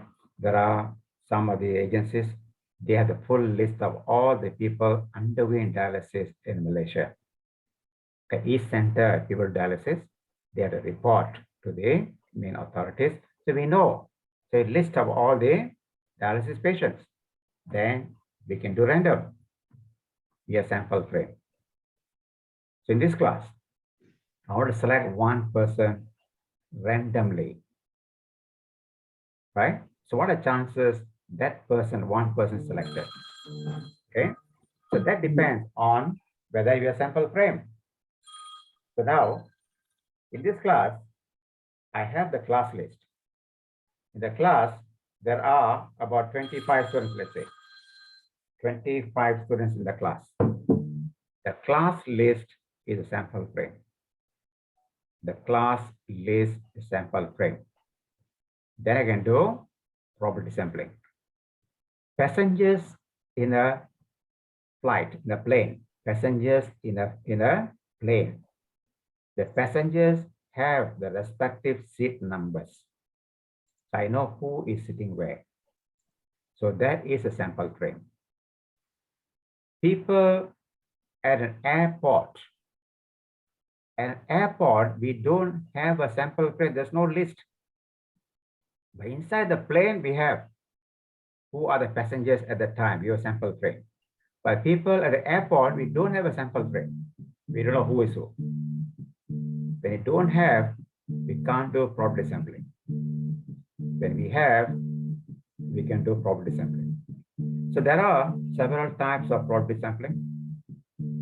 simple random, systematic, stratified, cluster, multi-stage, right? Especially for school system, we also do multi-stage sampling. Again, what are they? I think most of you have done this earlier. So non-probability sampling, these are the most common: quota sampling, convenience sampling, purpose sampling, and snowballing. Especially rare event, rare disease, we do snowballing. So here, I've given you all the probability sampling, right? How do you go about it? Procedure, simple random, right? You go and read up. Read up, you must understand what each one means. You may not be using everything, but you must know what each particular method, what we need and how it's done, right? For non-probability sampling, again, read up. So when they use this, when you don't have a sample frame, example, train station, football field, football stadium, shopping complex, we don't have a sample frame, right? So you must discuss the sampling. So what's the advantage and disadvantage? Right, non-probability sampling, what's the advantage? All this better compared to probability sampling. These are disadvantages, right? So read up. Convenience sampling. So most of the time we do convenience sampling. Example, you want to study bank customers. You can't go to the bank, ask them, give me the list of all the bank customers. Cannot. So as an individual researcher, you have to do other ways of doing it. Maybe go to the bank or just send a questionnaire to everybody. Example, Google form. Ask people what they think about the services of the respective banks, right? It's not very representative. That's the only way to do. So most of your studies in social sciences will follow convenience sampling, right? So don't ever use the word random. They're not random, right? Avoid the word random. All right. So purpose is sampling. How it's done?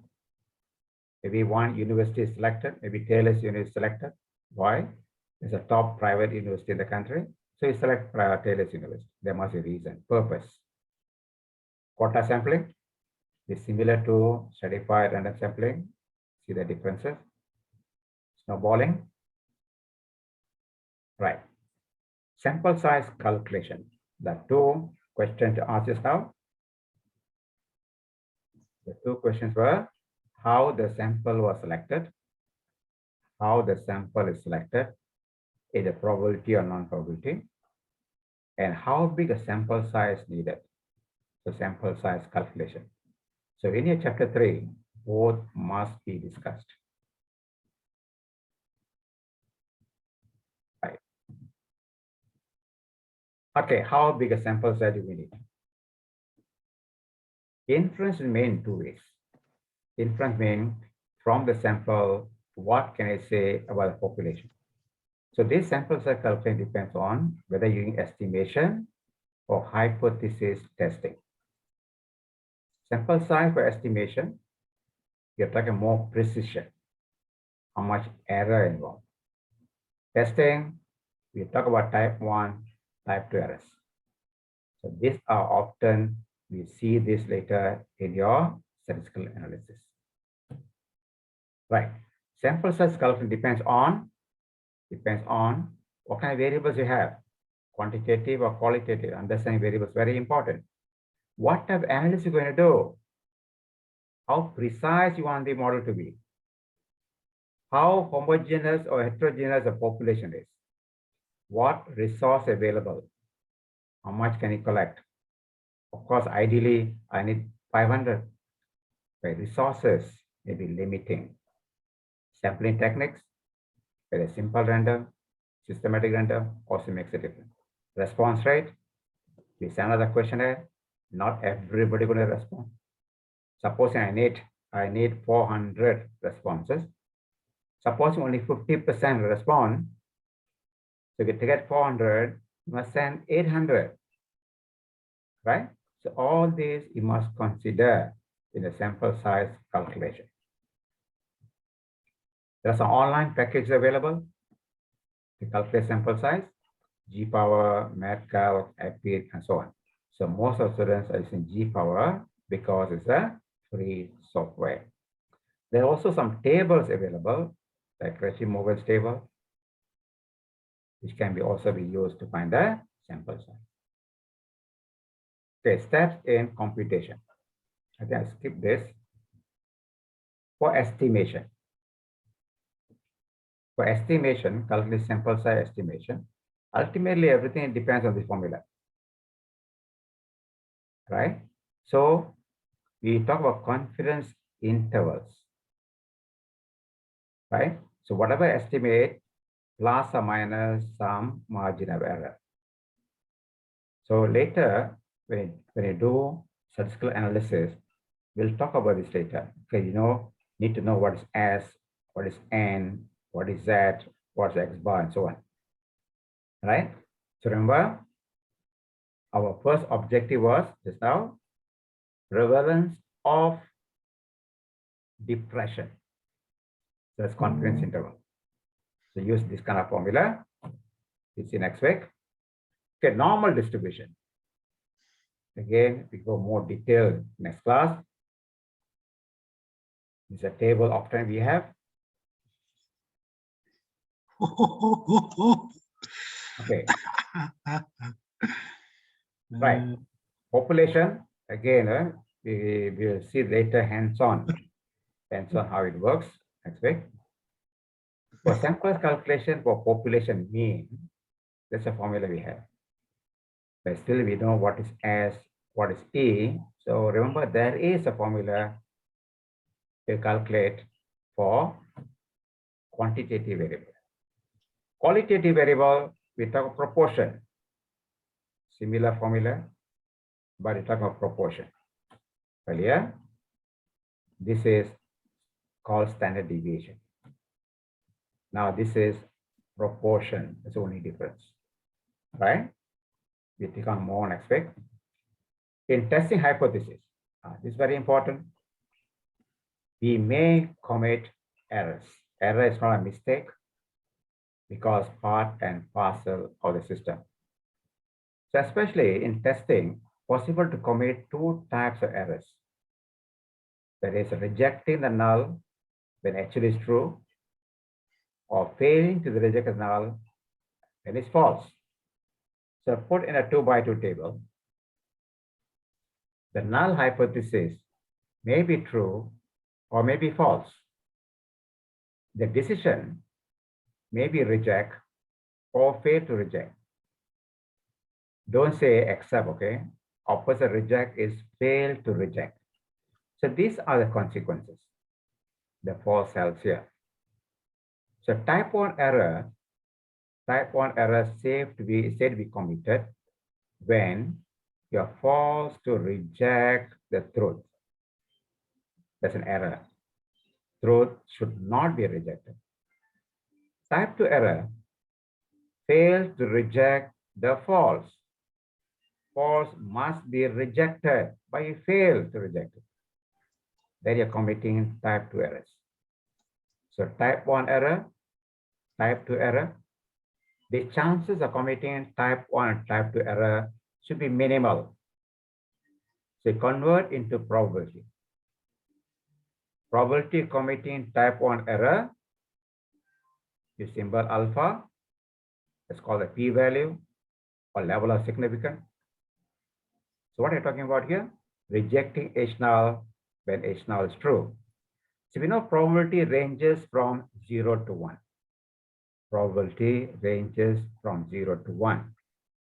So alpha is what the chances of committing this error. Beta, the chances of committing type 2 error, which is failing to reject H null as false.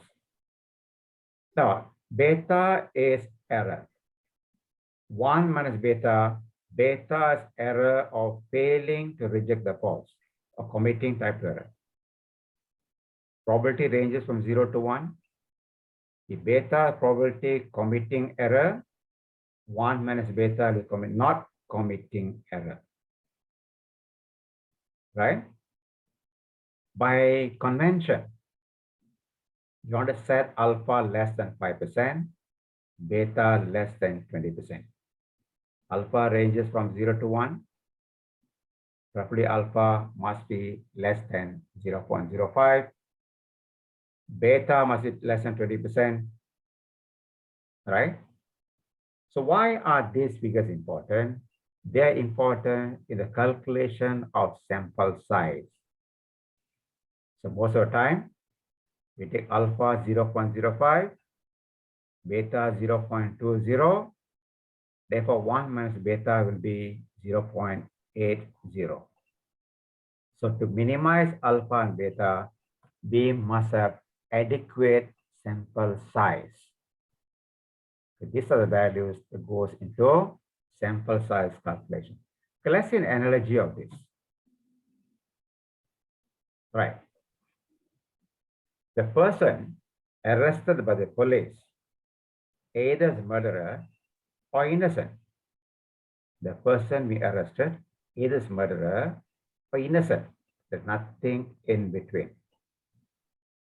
Right? After going to the court, finally, after several witnesses are called, the judge decides to free or hang. What is type of error? Freeing a murderer. Is it okay to free a murderer?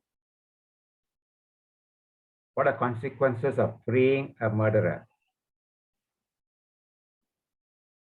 When somebody murderer is freed, what will happen?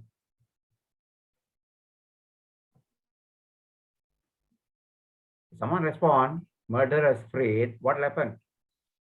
You kill more people. I'll kill more people. Is it good or bad?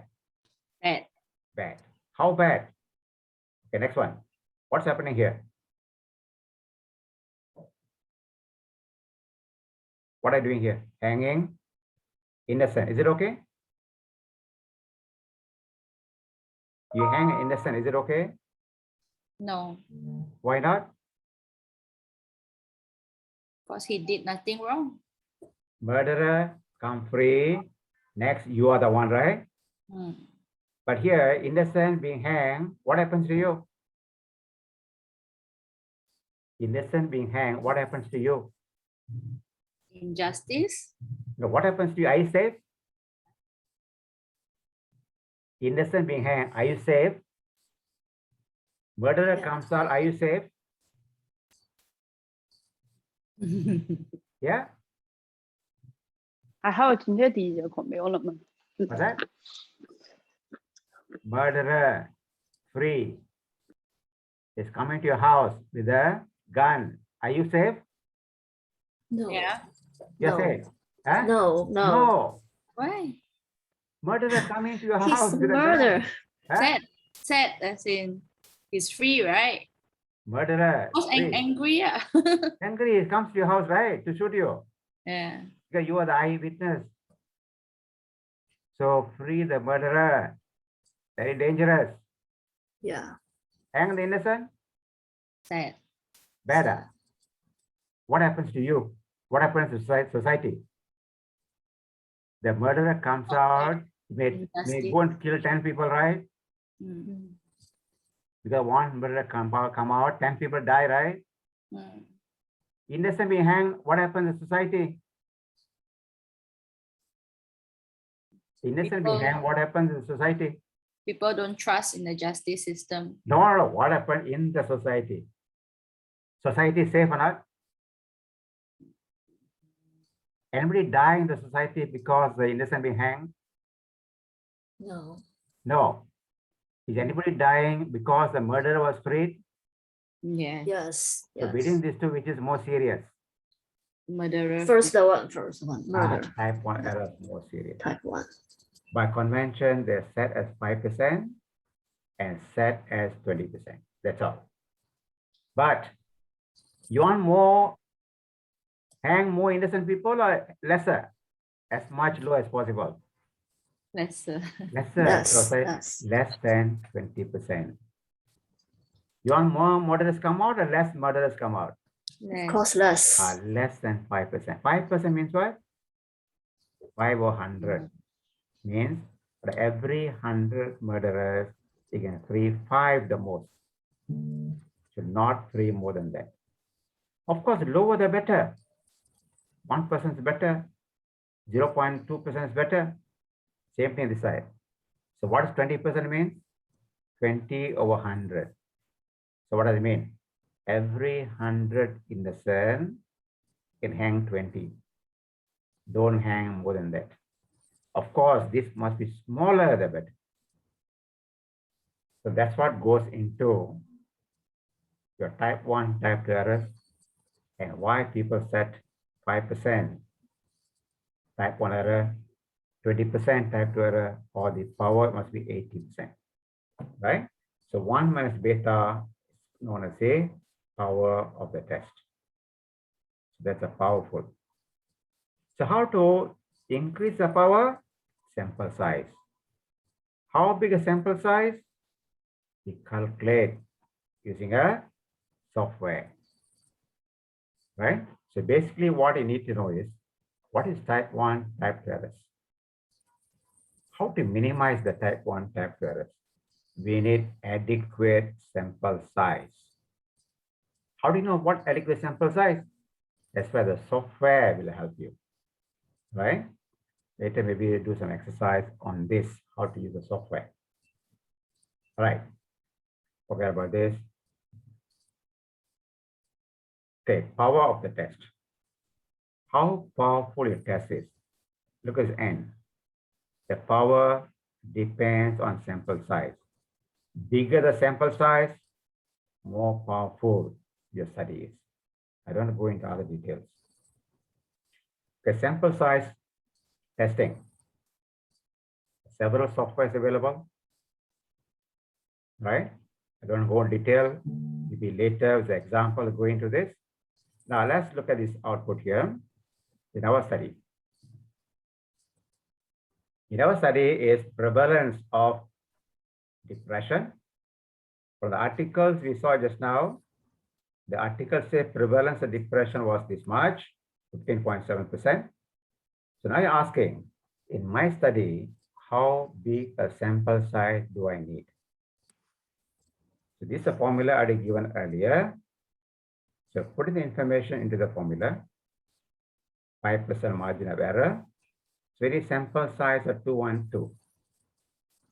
My first objective, what's the prevalence of depression? So I need a sample size of 212. Next, what are factors associated with depression?